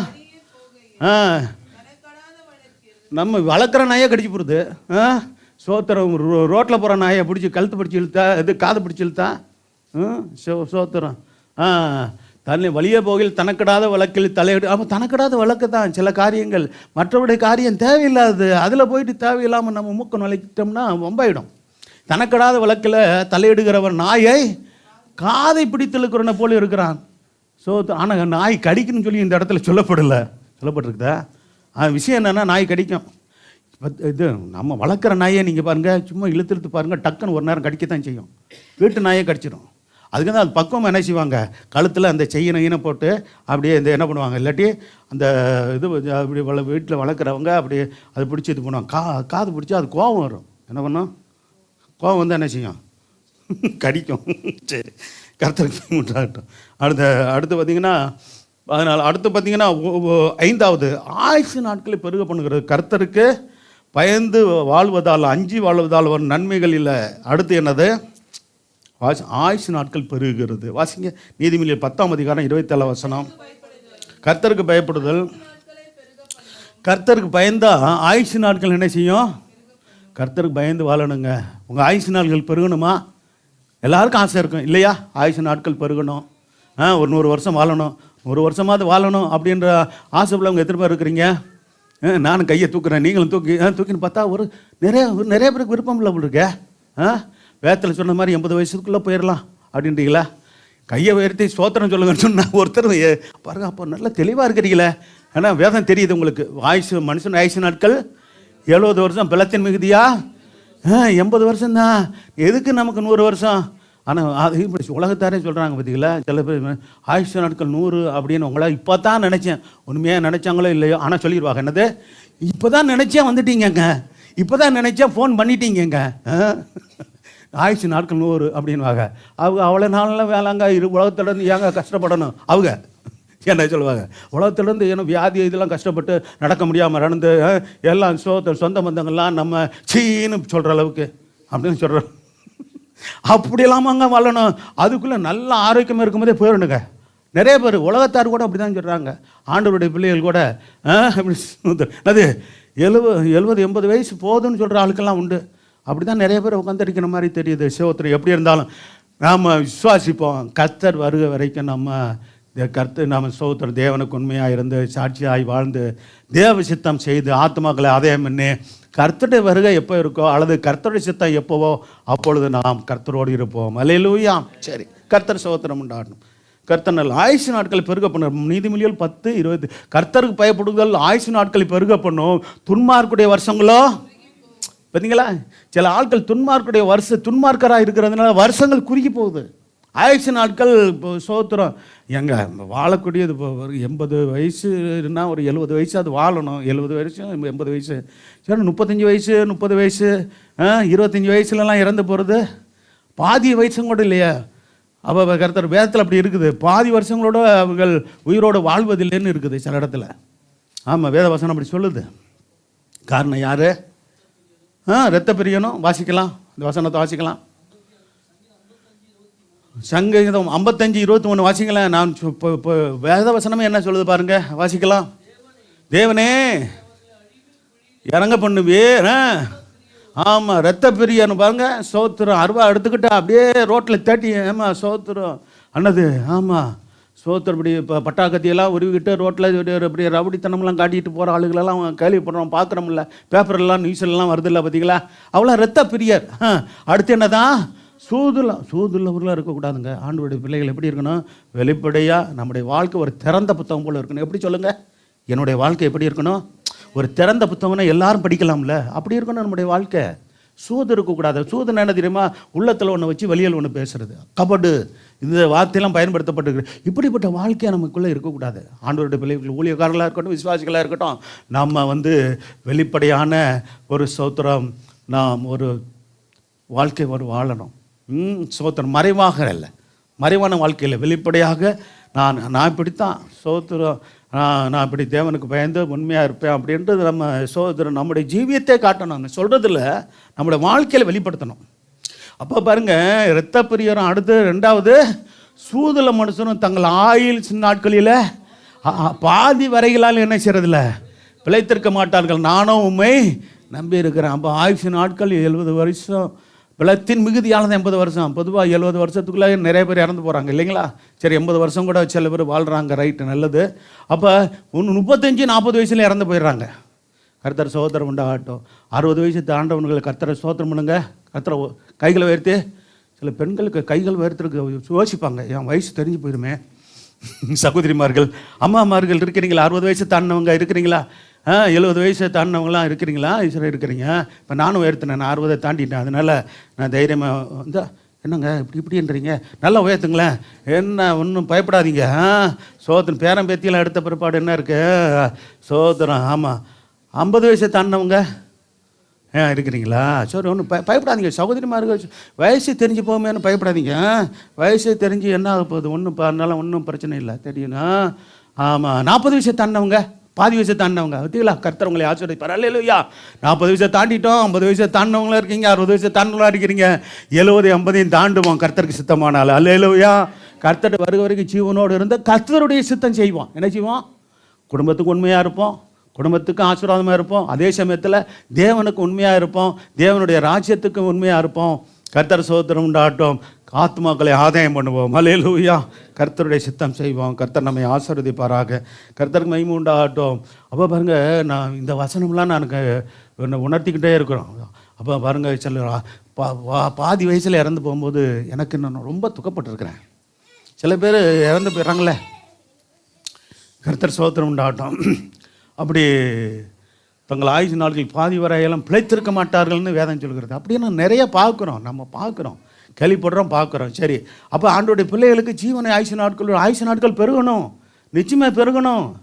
70 80 நம்ம வாழணும், 70 வயசாவது நம்ம நெருங்கணும். சோத்திரம். சரி, கர்த்தர் சோத்திரம். 80 வயசு வரைக்கும் நமக்கு சோத்திரம் காலங்கள் இருக்குது. நீதிமொழிகள் இப்போ 9ஆம் அதிகாரம் 10வது வசனம் 11ஆம் வசனம் வாசிங்க. கர்த்தருக்கு பயப்படுதில்லை என்ன செய்யும்? ஆமாம், கர்த்தருக்கு பயப்படுதல் தான் ஞானத்தின் ஆரம்பம், அறிவு. சரி, 10வது வசனம் 11ஆம் வசனம். ஆண்டவர் என்ன சொல்லியிருக்காரு? யாரால் ஆயுசு நாட்கள் பெருகுமா? பெத்த அப்பாவால் அம்மாவால் ஆகுமா? அவரால் தான் ஆயுசு நாட்கள் பாருங்க. நல்லா சொல்லிக்கணும். சோதனை நமக்கு முடியலைன்னா அப்பா அம்மா என்ன செய்வாங்க? நல்லா கவனிங்க. அப்பா அம்மா என்ன செய்வாங்க? ஆமாம், நமக்கு வைத்தியம் பார்ப்பாங்க, நமக்கு செலவு பண்ணுவாங்க, அதெல்லாம் உண்டு. ஆனால் ஆயுசு நாட்கள் பெருக பண்ணுகிறது யார்? யாரால? கர்த்தராலே. அல்லேலூயா. என்னாலே என்பது யாராலேன்னு சொல்லக்கூடாது, நினைக்கக்கூடாது. அங்கே சில சமயம் பார்த்தா என் மகனே என் மகளேன்னு சொல்லி யார்? தாவீது சொல்கிற மாதிரியும் சாலமன் சொல்கிற மாதிரி வரும். ஆனால் ஆவியானவர் பேசுகிற வார்த்தை. அல்லேலூயா. இங்கே சொல்கிறது என்னாலேன்றது கர்த்தரே பேசுகிற வார்த்தை. கர்த்தராகி என்னாலே உன் நாட்கள் பெருகும், நாட்கள் பெருகும். அடுத்து என்னது? உன் ஆயுசின் வருஷங்கள் விருத்தி ஆகும். ஒரு முறை வாக்குத்தத்தை எனக்கு இதுதான் வந்துச்சு. ஏன்னா சில 55 வயதுலேருந்து எனக்கு சில மரண போராட்டங்கள் அடுத்தடுத்து வந்துக்கிட்டே இருந்துச்சு. அப்போ தான் அந்த வார்த்தையை கொடுத்தார் கர்த்தர். சோத்திர என்னாலே என் மகனே என் ஊழியக்காரனே என்னாலே உன் நாட்கள் பெருகும், உன் ஆயுசின் வருஷங்கள் என்ன செய்யும்? விருத்தி ஆகும். ஆமென். அல்லேலூயா. சோத்திரம். கர்த்தருக்கு மகிமை உண்டாகட்டும். கர்த்தர் நல்லவர். அப்போ கர்த்தராலே தான் இது ஆகணும் பார்க்கணும். ஆமாம். சோத்திரம். என்ன நினைக்கக்கூடாது. ஆமாம், நல்லா திடகார்த்தமாக இருக்கிறேன், நான் நல்லா எப்படி இருக்கேன், புஷ்டியாக இருக்கிறேன், அதனால என் ஆயுசு நாட்கள் பெருக்கும். அப்படி இல்லை, வேதம் அப்படி சொல்லலை, அப்படியும் ஆக்குறதில்ல. சோத்திரம். அப்போ கர்த்தரால தான் நம்முடைய நாட்கள் பெருக்கும், நம்முடைய ஆயுசு வருஷங்கள் என்னாச்சாகும்? விருத்தியாகும். சரி, இதான் சத்தியங்க. இதெல்லாம் நல்லா நோட் பண்ணிக்கொள்ளுங்க, இதெல்லாம் மனதில் பதித்து கொள்ளுங்க. சோத்திரம். சரி, அடுத்து கர்த்தருக்கு பயந்து வாழ்வதனால வரும் நன்மைகள் இல்லை, ஆசீர்வாதங்கள் இல்லை. அடுத்து என்னென்னா ஞானம் புத்தி பெருகும். நீதிமொழிகள் 1:7, நீதிமொழிகள் 15:33. இன்னும் சில வார்த்தைகளை பார்த்துட்டு முடிச்சிடலாம். சோத்திரம். வாசிக்கலாம். கர்த்தருக்கு பயப்படுதலே. ஆமாம், ஆனால் ஞானத்தின் ஆரம்பமே அதுதான். என்னது? கர்த்தருக்கு பயப்படுகிறது தான். அடுத்து மூடர் என்ன செய்கிறாங்க? பாருங்க, யார் தான் ஞானத்தையும் போதத்தையும் அசைட்டு பண்ணுவார்கள்? மூடர்கள். ஆனால் ஆண்டவருடைய பிள்ளைகள் நாம் ஞானவான்கள். அல்லேலூயா.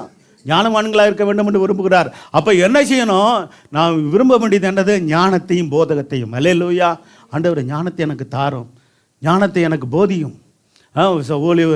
வேத வாசனத்தை வாசிக்கும் போதே என்னோடு கூட பேசும் ஆண்டவரே, போதிங்க ஆண்டவரே, கற்றுக் கொடுங்க ஆண்டவரே. ஊழியக்காரர்கள் சத்தியத்தை பேசும்போது சபையில் போதிக்கும் போது அதை கேட்டு நான் அப்படி நடக்க எனக்கு கிருபை செய்யுங்கப்பா. போதகத்தையும் பாருங்கள். போதகம் அப்படின்னா என்னது? கர்த்தர் போதிப்பார், இன்னொன்று ஊழியர்களே போதிப்பாங்க. கர்த்தருடைய ஸ்தானாதிபதிகளாக இருந்து நாங்கள் போதிக்கிறோம். கர்த்தர் நேரடியாக எப்பொழுதும் வந்து உங்கள்கிட்ட பேசிக்கிட்டு இருக்க மாட்டார் ஆண்டவர். சோத்திரம். ஆமாம், சோத்திரம். ஆமாம், ஒரு கர்த்தர் ஊழியர்கள் மூலமாக பேசுகிற ஒரு தருணம் இருக்கிறது.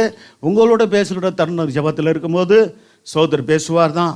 வேதத்தை வாசிக்கும் போது தான் நீங்கள் பேசுகிறத நீங்கள் அது கண்டுகொள்ள முடியும். அதுக்கு தான் வேதம் வாசித்து ஜெபிங்க. 1 மணி நேரம் ஜெபன்றது. காலையில் எந்திரிக்கிறீங்களா? சோதரை சில பாடலை, ஒரு 3 பாடலை பாடுங்க. ஒரு 5 அதிகாரம் வாசிங்க. அதில் ஒன்று என்ன இருக்கணும்? 4 மற்றதுலேருந்து பழைய ஏற்பாட்டில் 2 வாசிங்க, புதிய ஏற்பாட்டில் 2 வாசிங்க. நீதிமொழிகள் ஒரு அதிகாரம் வாசிங்க. நீதிமொழியை தினமும் ஒவ்வொரு நாளும் ஒவ்வொரு தேதிக்கு ஒவ்வொரு நீதிமொழிகள் வாசிக்கலாமா? வாசிக்கிறீங்களா? சத்தம் வர மாட்டேங்குது. வாசிக்கணும். அல்லேலூயா. சோத்திரம். சரி, கர்த்தர் நல்லவர். அடுத்து என்னது? கர்த்தருக்கு பயப்படுதல். ஆமாம், கர்த்தருக்கு பயப்படுதல் ஞானத்தை போதிக்கும். நீங்கள் கர்த்தருக்கு பயந்து வாழ்ந்தால் தான் அது ஞானத்தை போதிக்கும். தேவ ஞானம் கிடைக்கும். சோத்திரம். தேவ ஞானம் வந்துச்சுன்னா கல்வி ஞானமும் சேர்த்து கர்த்தர் கொடுப்பார். பிள்ளைகள் ஆசீர்வதிக்கப்படுவாங்க. சோத்திரம். தேவ ஞானம் அப்படிப்பட்டது. ஞானத்தை போதிக்கும். மேன்மைக்கு முன்னானது ஆமாம் தாழ்மை. நீங்கள் மேன்மைக்குள்ளாக நானும் நீங்களும் வரணும்னா நம்மகிட்ட இருக்கிறது தாழ்மையின் சுவாபம். அல்லேலூயா.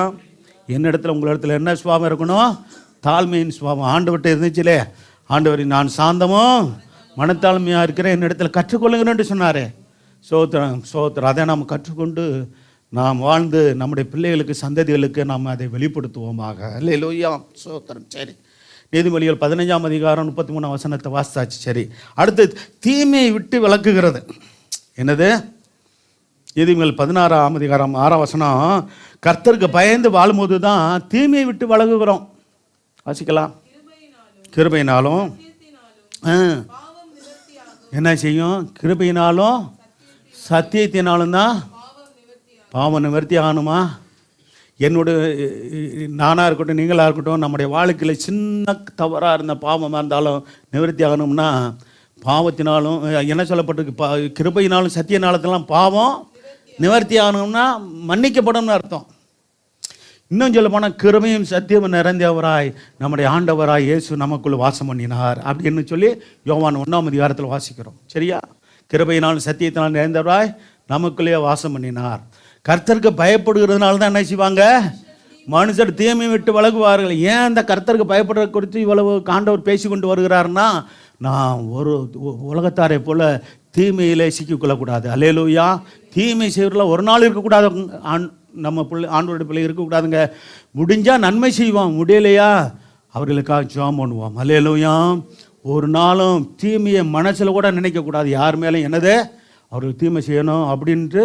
ஆமாம், அது அவிசுவாசியாக இருக்கட்டும் விசுவாசியாக இருக்கட்டும். சோத்திரம். சொந்த குடும்பத்தாருக்கு நம்ம தீமை சில பேர் தீமை செஞ்சுருவாங்க. சோத்திரம். சில பெற்றோர்கள் பிள்ளைகள் கீழ்ப்படியாத பிள்ளைகளுக்கு ஏதாவது ஒன்று செஞ்சு விட்ருவாங்க. சிலது பிள்ளைங்க பெற்றோர்களுக்கு செஞ்சு விட்றாங்க. இதெல்லாம் நம்ம சில குடும்பங்களை கழிப்படுறோம். பாருங்கள், குடும்ப சண்டையெல்லாம் கழிப்படுறோம்ல. கணவன் மனைவிக்கு சோத்திரம், மனைவி கணவனுக்கு விரோதமாக சில தீமைகளை செய்கிறதெல்லாம் நம்ம கேள்விப்படுறோம். அதில் இதெல்லாம் நம்ம பார்க்கும்போது நம்ம எச்சரிப்பாக இருந்து நாம் பயத்தோடு பக்தியோடு கர்த்தருக்கு ஜீவிக்கும்போது நாம் என்ன செய்வோம், தீமையை விட்டு நிச்சயமாக விலகிடுவோம். அல்லேலூயா. தீமையை மனசில் நினைக்கக்கூடாது. மனசிலே நினைக்காமல் இருந்தோம்னா தீமையை செய்ய மாட்டோம். அல்லேலூயா. சோத்திரம். சரி, அடுத்து பார்த்தீங்கன்னா நிறைவான வாழ்வை சமாதானத்தை கர்த்தர் தருவார். எப்போ? கர்த்தருக்கு பயந்து அஞ்சி வாழ்வதால் வரும் நன்மைகளில் ஆசீர்வாதங்களில் ஒன்று நிறைவான வாழ்வு உண்டு, சமாதானம் உண்டு. நீதிமொழிகள் 15:16 வாசிக்கலாம். நீதிமொழி 15ஆம் அதிகாரம். பொன்னை சம்பாதிப்பதிலும் அதான்ப்பா நீதிமொழிகள் 15:16. சஞ்சலத்தோடு, நல்ல கவனிங்க, சஞ்சலத்தோடு கூடிய. ஆமாம், இன்னைக்கு பாருங்கள், நிறைய பேர் பார்க்கணும். பார்த்தீங்களா, எப்போ பார்த்தாலும் சோத்திரம் சம்பாத்தியம்னு சொல்லி ஒருத்தர் சம்பாத்திய வெறியில் போயிட்டு ஆண்டவரையும் தேடுறதில்ல, சபைக்கு வர்றதில்ல, ஆராதனைக்கு வர்றதில்ல. காரணம் என்ன தெரியுமா? எனக்கு சம்பாத்தியம். ஏன்னா ஒரு காலத்தில் கஷ்டப்பட்டேன், இப்போ நல்லா இருக்கணும். சரிங்க, சோத்திரம். என்ன செய்யுங்க, சோத்திரம். நீங்கள் ஞாயிற்றுக்கிழமை வேலைக்கு போக வேண்டியதுக்கு தான். சோத்திரம். என்ன செய்யுங்க, இது ஒரு 2 ஹவர் டைம் கட்டுவாங்க. 2 மணி நேரம் 2.5 மணி நேரம் டைம் கட்டு வந்து சோத்திரம் ஆராதனை முடிச்சுட்டு கூட போங்க, பரவாயில்ல. ஆனால் தேவனை தேடாமலேயே, செபிக்காமலேயே, கர்த்தர் சமூகத்தில் கூடி வராமலேயே, சபை ஐக்கியத்தை விட்டு சோத்திரம் அன்னைக்கும் நான் போய் தான் ஆகணும்னு சொல்லிலாம் போகிற ஆளுகள்லாம் உண்டு. வேதம் சொல்லுறது அதெல்லாம் சஞ்சலத்தோடு கூடிய அதிக பொருள் கிடைக்கும். சஞ்சலம் இருக்கும் நிறையா. பாருங்கள், 2 விதமான ஆசீர்வாதம் உண்டு. ஒன்று, கர்த்தர் கொடுக்குற ஆசீர்வாதத்தில் என்ன இருக்காது, வேதனை இருக்காது.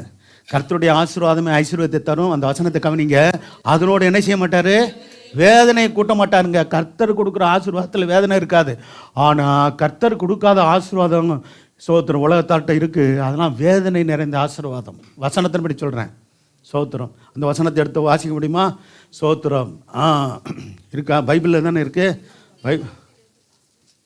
என்ன 10:22? அப்படி சொல்லு மகளே. நீதிமொழிகள் 10:22. கர்த்தருடைய ஆசீர்வாதமே ஐஸ்வர்யத்தை தரும். நல்ல நீங்கள் கர்த்தரின் இதெல்லாம் சத்திய வேதங்க. வார்த்தைக்கு வார்த்தை நிறைவேற கர்த்தருடைய ஆசீர்வாதம். நீங்கள் நினைக்காதீங்க மற்றவங்களாம் அப்படி நல்லா பெரிய எல்லாம் இருக்கிறாங்களே, ஆனால் பல விதத்தில் அவங்க தேவன் இல்லாமலும் வர்ற ஆசீர்வாதங்கள் உண்டு. சோத்திரம். அப்போ அதெல்லாம் வேதனையோடு கூடியது. உங்களுக்கு சொல்லுவாங்களே, அவங்க இருக்கிற பாருங்க, ஒரு சொல்ல நெருங்கிய நண்பர்களாக இருக்கிறவங்க அவங்களுடைய வேதனைகள் கஷ்டங்களை, அவங்க தொழிலோ வியாபாரத்தில் வேலை இருக்கிற கஷ்டங்களை சொல்லுவாங்க. எல்லோரும் சொல்கிறாங்களா? அவங்களும் இந்த மறைச்சி வச்சுட்டு அப்படியே என்ன பண்ணுவாங்க, உள்ளத்தில் வேதனை இருக்கும், வெளியே என்ன பண்ணுவாங்க, வெளியே சிரித்து பேசும்போது ரொம்ப நல்லா இருக்காங்களே அப்படின்னு தான் நமக்கு தெரியும்.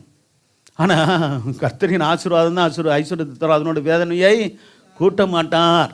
அப்போ சோத்திரம். இது கர்த்தருடையது. இன்னொன்று இருக்குது, ஆசீர்வாதம் கூடவே லட்சங்கள் கிடைக்கலாம், கோடிகள் கிடைக்கலாம். ஆனால் வேதனை தரும் ஆசீர்வாதங்கள் அதெல்லாம். சோத்திரம். அப்படின்ற நல்லா புரிஞ்சுக்கொள்ளுங்க. இப்போ நீங்கள் வாசிக்கலாம், நான் சொன்ன வசனத்தை வாசிக்கலாம். நீதிமொழிகள் 16ஆம் அதிகாரம் 6ஆம் வசனம். சஞ்சலத்தோடு கூடிய, இப்போ வாசிக்கலாம். சஞ்சலத்தோடு கூடிய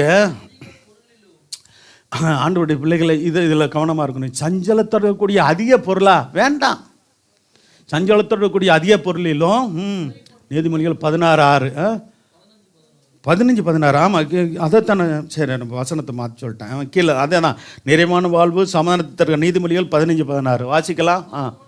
சஞ்சலத்தோட கூடிய அதிக பொருளிலும். இப்போ பாருங்கள் இன்றைக்கி உலகத்தில் எப்படின்னா சஞ்சலமாக இருந்தாலும் பரவாயில்ல, அதிக பொருள் வேணும், அதிக பணம் வேணும், அதிக வசதி வேணும் அப்படின்னு தேடுற ஆட்கள் உண்டு. ஆனால் சஞ்சலத்தோட கூடிய அதிக பொருளிலும் எது முக்கிய எது அவசியமா? கர்த்தரை பற்றும் பயத்தோடு கூடிய கொஞ்ச பொருளே உத்தமம். ஆமென் அல்லேலூயா. சோத்திரம். அதனால நம்ம கீழே உள்ளதான் தெரிந்து கொள்ளணும். கர்த்தரை பற்றும் பயத்தோட கூடிய கொஞ்சது இருக்குதா, அதில் நான் திருப்தியாக இருப்பேன். அல்லேலூயா. சோத்திரம். சரி, அப்போ அப்படி நம்ம விரும்புவோம், அது நல்லது. கர்த்தர் மகிமை. அடுத்து கர்த்தர் என்ன செய்கிறாரு? கர்த்தருடைய பிள்ளைகளை கர்த்தருக்கு பயந்து வாழ்கிறதுனால அவருடைய பிள்ளைகளை வழி நடத்துகிறார். எரேமியா 32 அதிகாரம் 40 வசனம் 41 வசனம் வாசிங்க. எரேமியா 32 அதிகாரம் 40 வசனம் 41 வசனம்.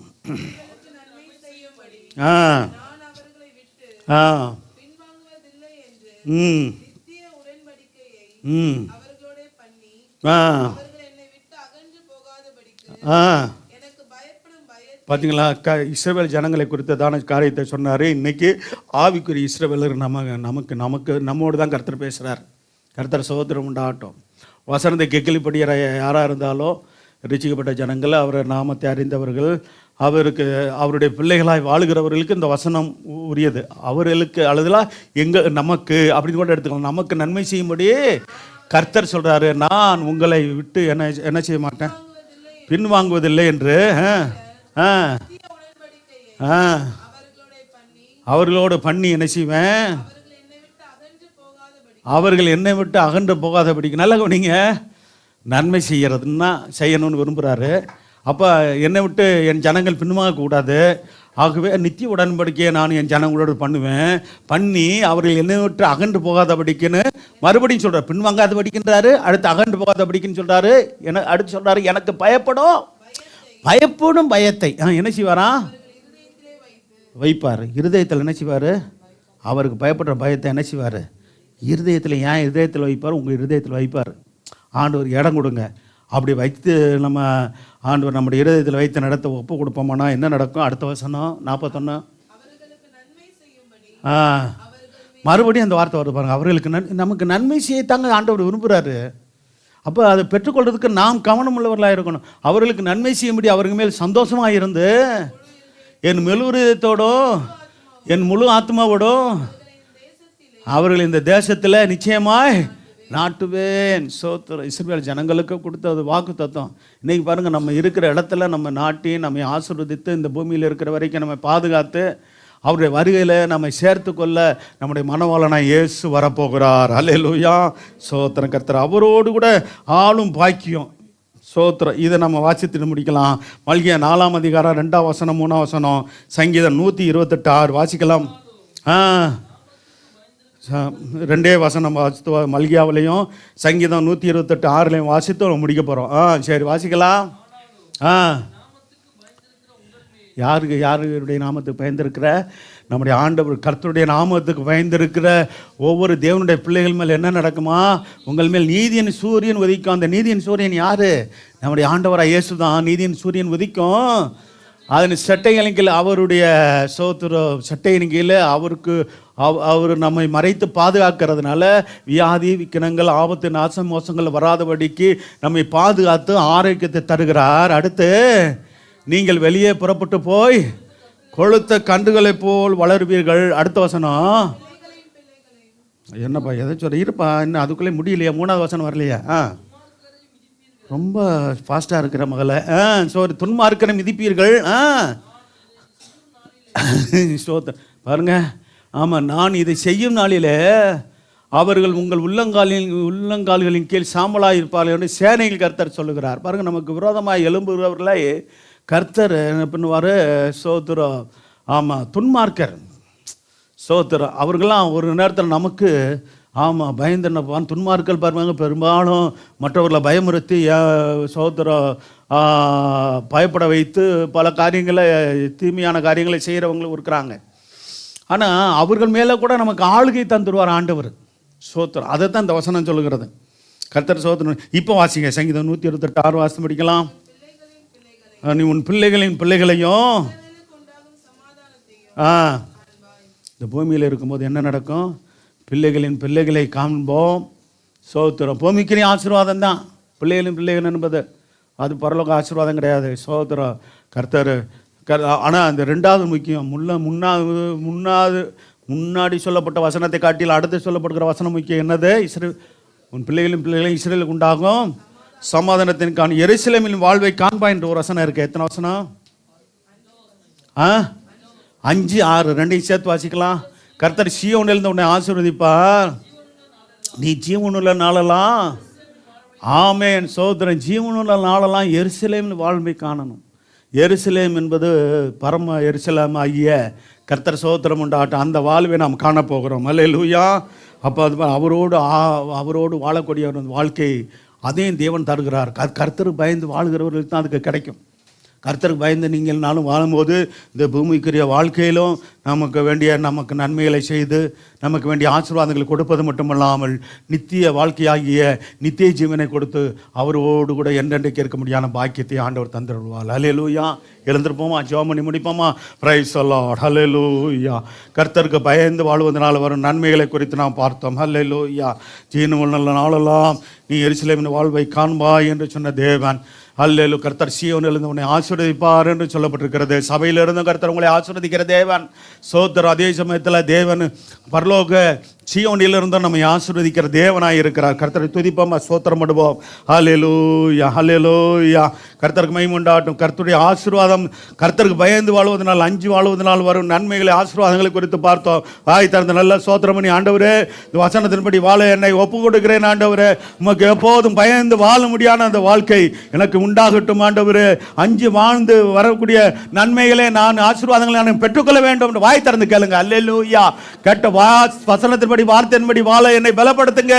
என்னை ஒப்பு கொடுக்கிறேன். அல்லேலூயா. அல்லேலூயா. ஆசீர்வாதம், செழிப்பு. அல்லேலூயா. விரும்புகிற கர்த்தருடைய பிள்ளைகள், கர்த்தர் சொந்த பூமியில் இருக்கிற வரைக்கும் நம்ம வறுமையில் வாழ்வது தேவ சித்தம் இல்லை, கடல்ல வாழ்வது தேவ சித்தம் இல்லை. அதே நான் தெளிவாக சொல்லிடுறேன். கர்த்தர் சோத்திரம் உண்டா. தரித்திரத்தில் இருப்பது தேவ சித்தம் இல்லை. அதே சமயத்தில் கர்த்தர் சோத்திரம் உண்டாகட்டும். இந்த பூமியில் கர்த்தர் கொடுக்கிற ஆசீர்வாதத்தினால் சுகபோகமாய் வாழ்ந்து தேவனை விட்டு பின்வாங்கி போறதும் தேவ சித்தம் இல்லை. தேவனுக்கு பயந்து நமக்கு தேவையானது அன்றாட நமக்கு தந்த தேவன் நம்மை நடத்த வல்லவராய் இருக்கிறார். அல்லேலூயா. அல்லேலூயா. நம்ம எவ்வளவுதான் கர்த்தர் உயர்த்தினாலும் நாம் பெருமை அடையாமல் தாழ்மையுள்ளவர்களாய் எல்லாரையும் நாம் நேசிக்கிறவர்களாக எல்லாவற்றையும் கர்த்தரை நேசித்து அல்லேலூயா அவருக்கு பயந்து அவர் கீழ்ப்படிந்து வாழ ஒப்பு கொடுப்போம். கர்த்தர் நம்மை ஆசீர்வதிப்பார். சோத்திர. கர்த்தருக்கு பயந்து வாழ்வதனால் வருவோம் நன்மையில். ஆசீர்வாதம் என்ன? தேவ பாதுகாப்பு கிடைக்கிறது. நமக்கும் நம்முடைய பிள்ளைகளுக்கும் நம்முடைய சந்ததிகளுக்கும் கர்த்தருடைய பாதுகாப்பு உண்டு. அல்லேலூயா. அவர் தம்முடைய தூதர்களை அனுப்பி அவருக்கு பயந்தவர்களை சுற்றி பாளையம் இறங்கி தூதன் பாதுகாக்கிறார் என்று சொல்லப்பட்டிருக்கிறது. இன்னும் அநேக வார்த்தைகளை நாம் பார்த்தோம். கர்த்தர் சோத்திரம் உண்டாகட்டும். அல்லேலூயா. அவருக்கு பயந்து வாழும்போது அல்லேலூயா பாதுகாப்பு நம்மை சுற்றிலும், நம்மை குடும்பத்தை சுற்றிலும், வீட்டை சுற்றிலும், தொழில் ஸ்தலங்களை சுற்றிலும், வியாபார ஸ்தலம் சொல்லிட்டிலும் கர்த்தர் வேலையிட்டு பாதுகாக்கிறார். அல்லேலூயா. மட்டுமில்லாமல் கர்த்தர் சோத்திரம் உண்டாகட்டும். கர்த்தர் பயந்து வாழ்வதனால் வரும் நன்மைகள், ஆசீர்வாதங்களில் ஒன்று ஏராளமான கிருபை அளிக்கிறார் என்று சங்கீதம் 103 அதிகாரத்தில் 3 வசனங்கள் மூலமாக கர்த்தர் அவருக்கு பயந்தவர்களுக்கோ கிருபைகளை தருகிறார் என்று சொல்லப்பட்டிருக்கிறது. கிருபையை பெற்றுக்கொண்டு நாம் வாழ, ஏராளமான கிருபை பெற்றுக்கொண்டு வாழ கிருபை செய்கிற தேவனுக்கு ஸ்தோத்திரம் பண்ணுவோம். அல்லேலூயா. அல்லேலூயா. கர்த்தருடைய கிருபையோ அவருக்கு பயந்தவர்கள் மேலே இருக்கிறது என்று சொல்லப்பட்டிருக்கிறது. அல்லேலூயா. சோத்திரம். கர்த்தருக்கு பயந்து வாழ்கிறவர்கள் மேலே வருகிற நன்மைகளில் ஒன்று கர்த்தர் சோத்திரம் உண்டாகட்டும். கர்த்தர் ரகசியங்களை வெளிப்படுத்தி அல்லேலூயா நமக்கு தேவையான காரியங்களை கர்த்தர் சோத்திரம் உண்டாகட்டும். நமக்கு மறைந்திருக்கிற சோத்திர காரியங்களை தேவன் வெளிப்படுத்தி நாம் சோத்திரம் ஜாக்கிரதையாக ஞானமாய் புத்தியா விவேகமாக நடப்பதற்கு கர்த்தர் நமக்கு உதவி செய்கிறார். மட்டுமல்ல கர்த்தருக்கு பயந்து நடக்கிறதுனால வாழ்வதனால சோத்திர வரும் ஆசீர்வாதங்கள் ஒன்று நம்முடைய ஆயுசு நாட்கள் பெறுகிறது. நம்முடைய நாட்கள் பெறுகிறது மட்டுமில்லாமல் வருஷங்கள் சோத்திர விருத்தி ஆகிறது என்று பார்க்கிறோம். கர்த்தருக்கு சோத்திரம் உண்டாகட்டும். கர்த்தருக்கு பயப்படுவதனால் ஆயுசு நாட்களை பெருக பண்ணுகிற தேவன். அல்லேலூயா. தீர்க்காய தீர்க்காயுசோடு வாழ செய்கிற தேவன். அவர் வருகிற வரைக்கும் அவருக்கு உண்மையாய் நாம் பயந்து பயத்தோடும் பக்தியோடும் ஜீவிப்போம். கர்த்தர் நமக்கு துணை நின்று நடத்துவாராக. அல்லேலூயா. கர்த்தருக்கு பயந்து வாழ்வதனால, அஞ்சி வாழ்வதனால வருகிற ஆசீர்வாதங்களில் ஒன்று ஞானம், புத்தி பெருகும். அல்லேலூயா. தேவ ஞானம், தேவனால் வருகிற சோத்திர புத்தி, விவேகம், எல்லா விதமான நீதிபதியில் சொல்லப்படுகிற 7 விதமான ஆசீர்வாதங்கள் நமக்கு வந்து சேரும். அல்லேலூயா. கர்த்தருக்கு பயந்து வாழ்வதனால சோத்திர வேதம் சொல்லுகிற தீமையை விட்டு நாம் விலகி ஜீவிக்க கர்த்தர் உதவி செய்கிறார். கர்த்தர் சோத்திரம் உண்டாட்டும். தீமையை விட்டு விலகி ஜீவிக்க முடியாத கர்த்தர் அந்த கிருபைகளை கர்த்தர் கொடுத்து நடத்துவார். அல்லேலூயா. கர்த்தர் சோத்திரம் உண்டாட்டும். கர்த்தருக்கு பயந்து வாழ்வதனால வருகிற ஆசீர்வாதங்கள் நிறைவான வாழ்வையும் சமாதானத்தையும் கர்த்தர் தருகிறார். அல்லேலூயா. மட்டுமில்லாமல் கர்த்தருக்கு பயந்து வாழ்கிறதுனால கர்த்தர் ஒவ்வொரு நாளும் நம்மை வழி நடத்துகிற தேவனாய் இருக்கிறார். ஒவ்வொரு நாளும் உங்களை வழி நடத்துவார், உங்கள் குடும்பத்தை வழி நடத்துவார், உங்களுடைய பிள்ளைகளை வழி நடத்துவார், ஊழியர் குடும்பத்து பிள்ளைகள் சந்ததியில் வழி நடத்துவார். வாய் திறந்து ஹல்லேலூயா, நன்றி ஆண்டவரே, அப்படியா நீ செய்ய நான் ஒப்பு கொடுக்கிறேன். விசுவாசி குடும்பத்து பிள்ளைகள் சந்ததிகளை வழி நடத்துகிற தேவன் அவர். ஹல்லேலூயா. சோத்திரம் ஒப்பு கொடுங்க. நல்ல சோத்திரம் உற்சாகமாய் கர்த்தருடைய சமூகத்தில் ஒப்பு கொடுத்து ஜெபிக்கணும். அல்லேலூயா. கர்த்தர் அவரோடு கூட ஆடும் பாக்கியத்தை தருகிறார். கர்த்தருக்கு சோத்திரம் உண்டாகட்டும். அல்லேலூயா. அல்லேலூயா. ஜீவனுள்ள நாளெல்லாம் நன்மையும் கிருபையும் தொடர் வைக்கிறது மட்டுமல்ல, எருசலேமின் வாழ்வை, பரம எருசலேமின் வாழ்வை, இந்த பூமிக்கு வாழ்க்கை முடிந்த பிற்பாடு இந்த நித்திய வாழ்வாய் நித்திய ஜீவனை தந்து நாமை வழி நடத்துகிற தேவனே உமக்கு நன்றி செலுத்துகிறோம் என்று சொல்லி கர்த்தருக்கு மகிமைப்படுத்துவோம். நன்றி பிதாவே, நன்றி இயேசுவே. இம்மட்டுமாய் பாடி துதித்து ஆராய்த்து வேதவாசத்தை ஜெபிக்க ஆண்டவரே சத்தியத்தை அறிவீர்கள், சத்தியம் உங்களை விடுதலையாக்கும் வசனத்தின்படியாக கர்த்தர் எங்களை ஆண்டவர் சத்தியத்தை அறியக்கூடிய அறிவில் இன்னும் வளர, வசனத்தை கேட்பது மட்டுமில்லை அதன்படி வாழ எங்களை ஒப்பு கொடுக்கிறோம் என்று சொல்லி ஒப்பு கொடுப்போம். கர்த்தர் அதன்படி வாழக்கூடிய நல்ல கிருபையில கொடுத்து நடத்துங்க, ஆசீர்வதிங்க. இயேசுவின் ரத்தம் செய்யும் சோபத்திரமாக பிள்ளைகளை கொண்டு வந்தது போல அவருடைய ஸ்தலத்துக்கு சோதனமாய் கொண்டு போய் சேர்க்க முடியாது ஜெபிக்கிறோம். உடைய பிள்ளைகளுடைய கைகள் பிரயாசங்கள், தொழில்கள், வியாபாரங்கள், வேலைகள், பிள்ளைகளுடைய படிப்பு, எதிர்காலங்கள் எல்லாம் ஆசீர்வாதமாய் கர்த்தர் நீர் ஆசீர்வாதத்தை நடத்துங்கப்பா. தேவைகளை சந்திங்க, குறைவுகளை நிறைவாக்குங்க, அற்புதங்கள் அதிசயங்கள் நம்முடைய பிள்ளைகள் வாழ்க்கையை செய்யுங்க ஆண்டவரே. கர்த்தாவே உமக்கென்று ஜீவிய காலமெல்லாம் ஒரு சந்ததி கர்த்தரை சேவிக்கும். அது தலைமுறையாக ஆண்டவருடைய சந்ததியான வசனத்தின்படியாக தலைமுறையாக உமக்கு பயத்தோடும் பக்தியோடும் உண்மை சேவிக்கக்கூடிய ஆண்டவர் சந்ததிகளாய் நாங்களும் எங்கள் குடும்பங்களும் பிள்ளைகளும் சந்ததிகளும் இருக்கத்தக்கதாக எங்களை ஒப்புக் கொடுக்கிறோம். ஆசீர்வதிங்க. இயேசு நாமத்தில் வேண்டிக் கொள்கிறோம் நல்ல பிதாவே. ஆமென். என் ஆத்துமாவே கர்த்தரை ஸ்தோத்திரி, என் முழு உலகமே அவருடைய பரிசுநாமத்தை ஸ்தோத்திரி. என் ஆத்துமாவே கர்த்தரை ஸ்தோத்திரி. கர்த்தர் செய்த சகல உபகாரங்களை ஒருபோதும் மறவாதே. ஆமென். நம்முடைய கர்த்தராய்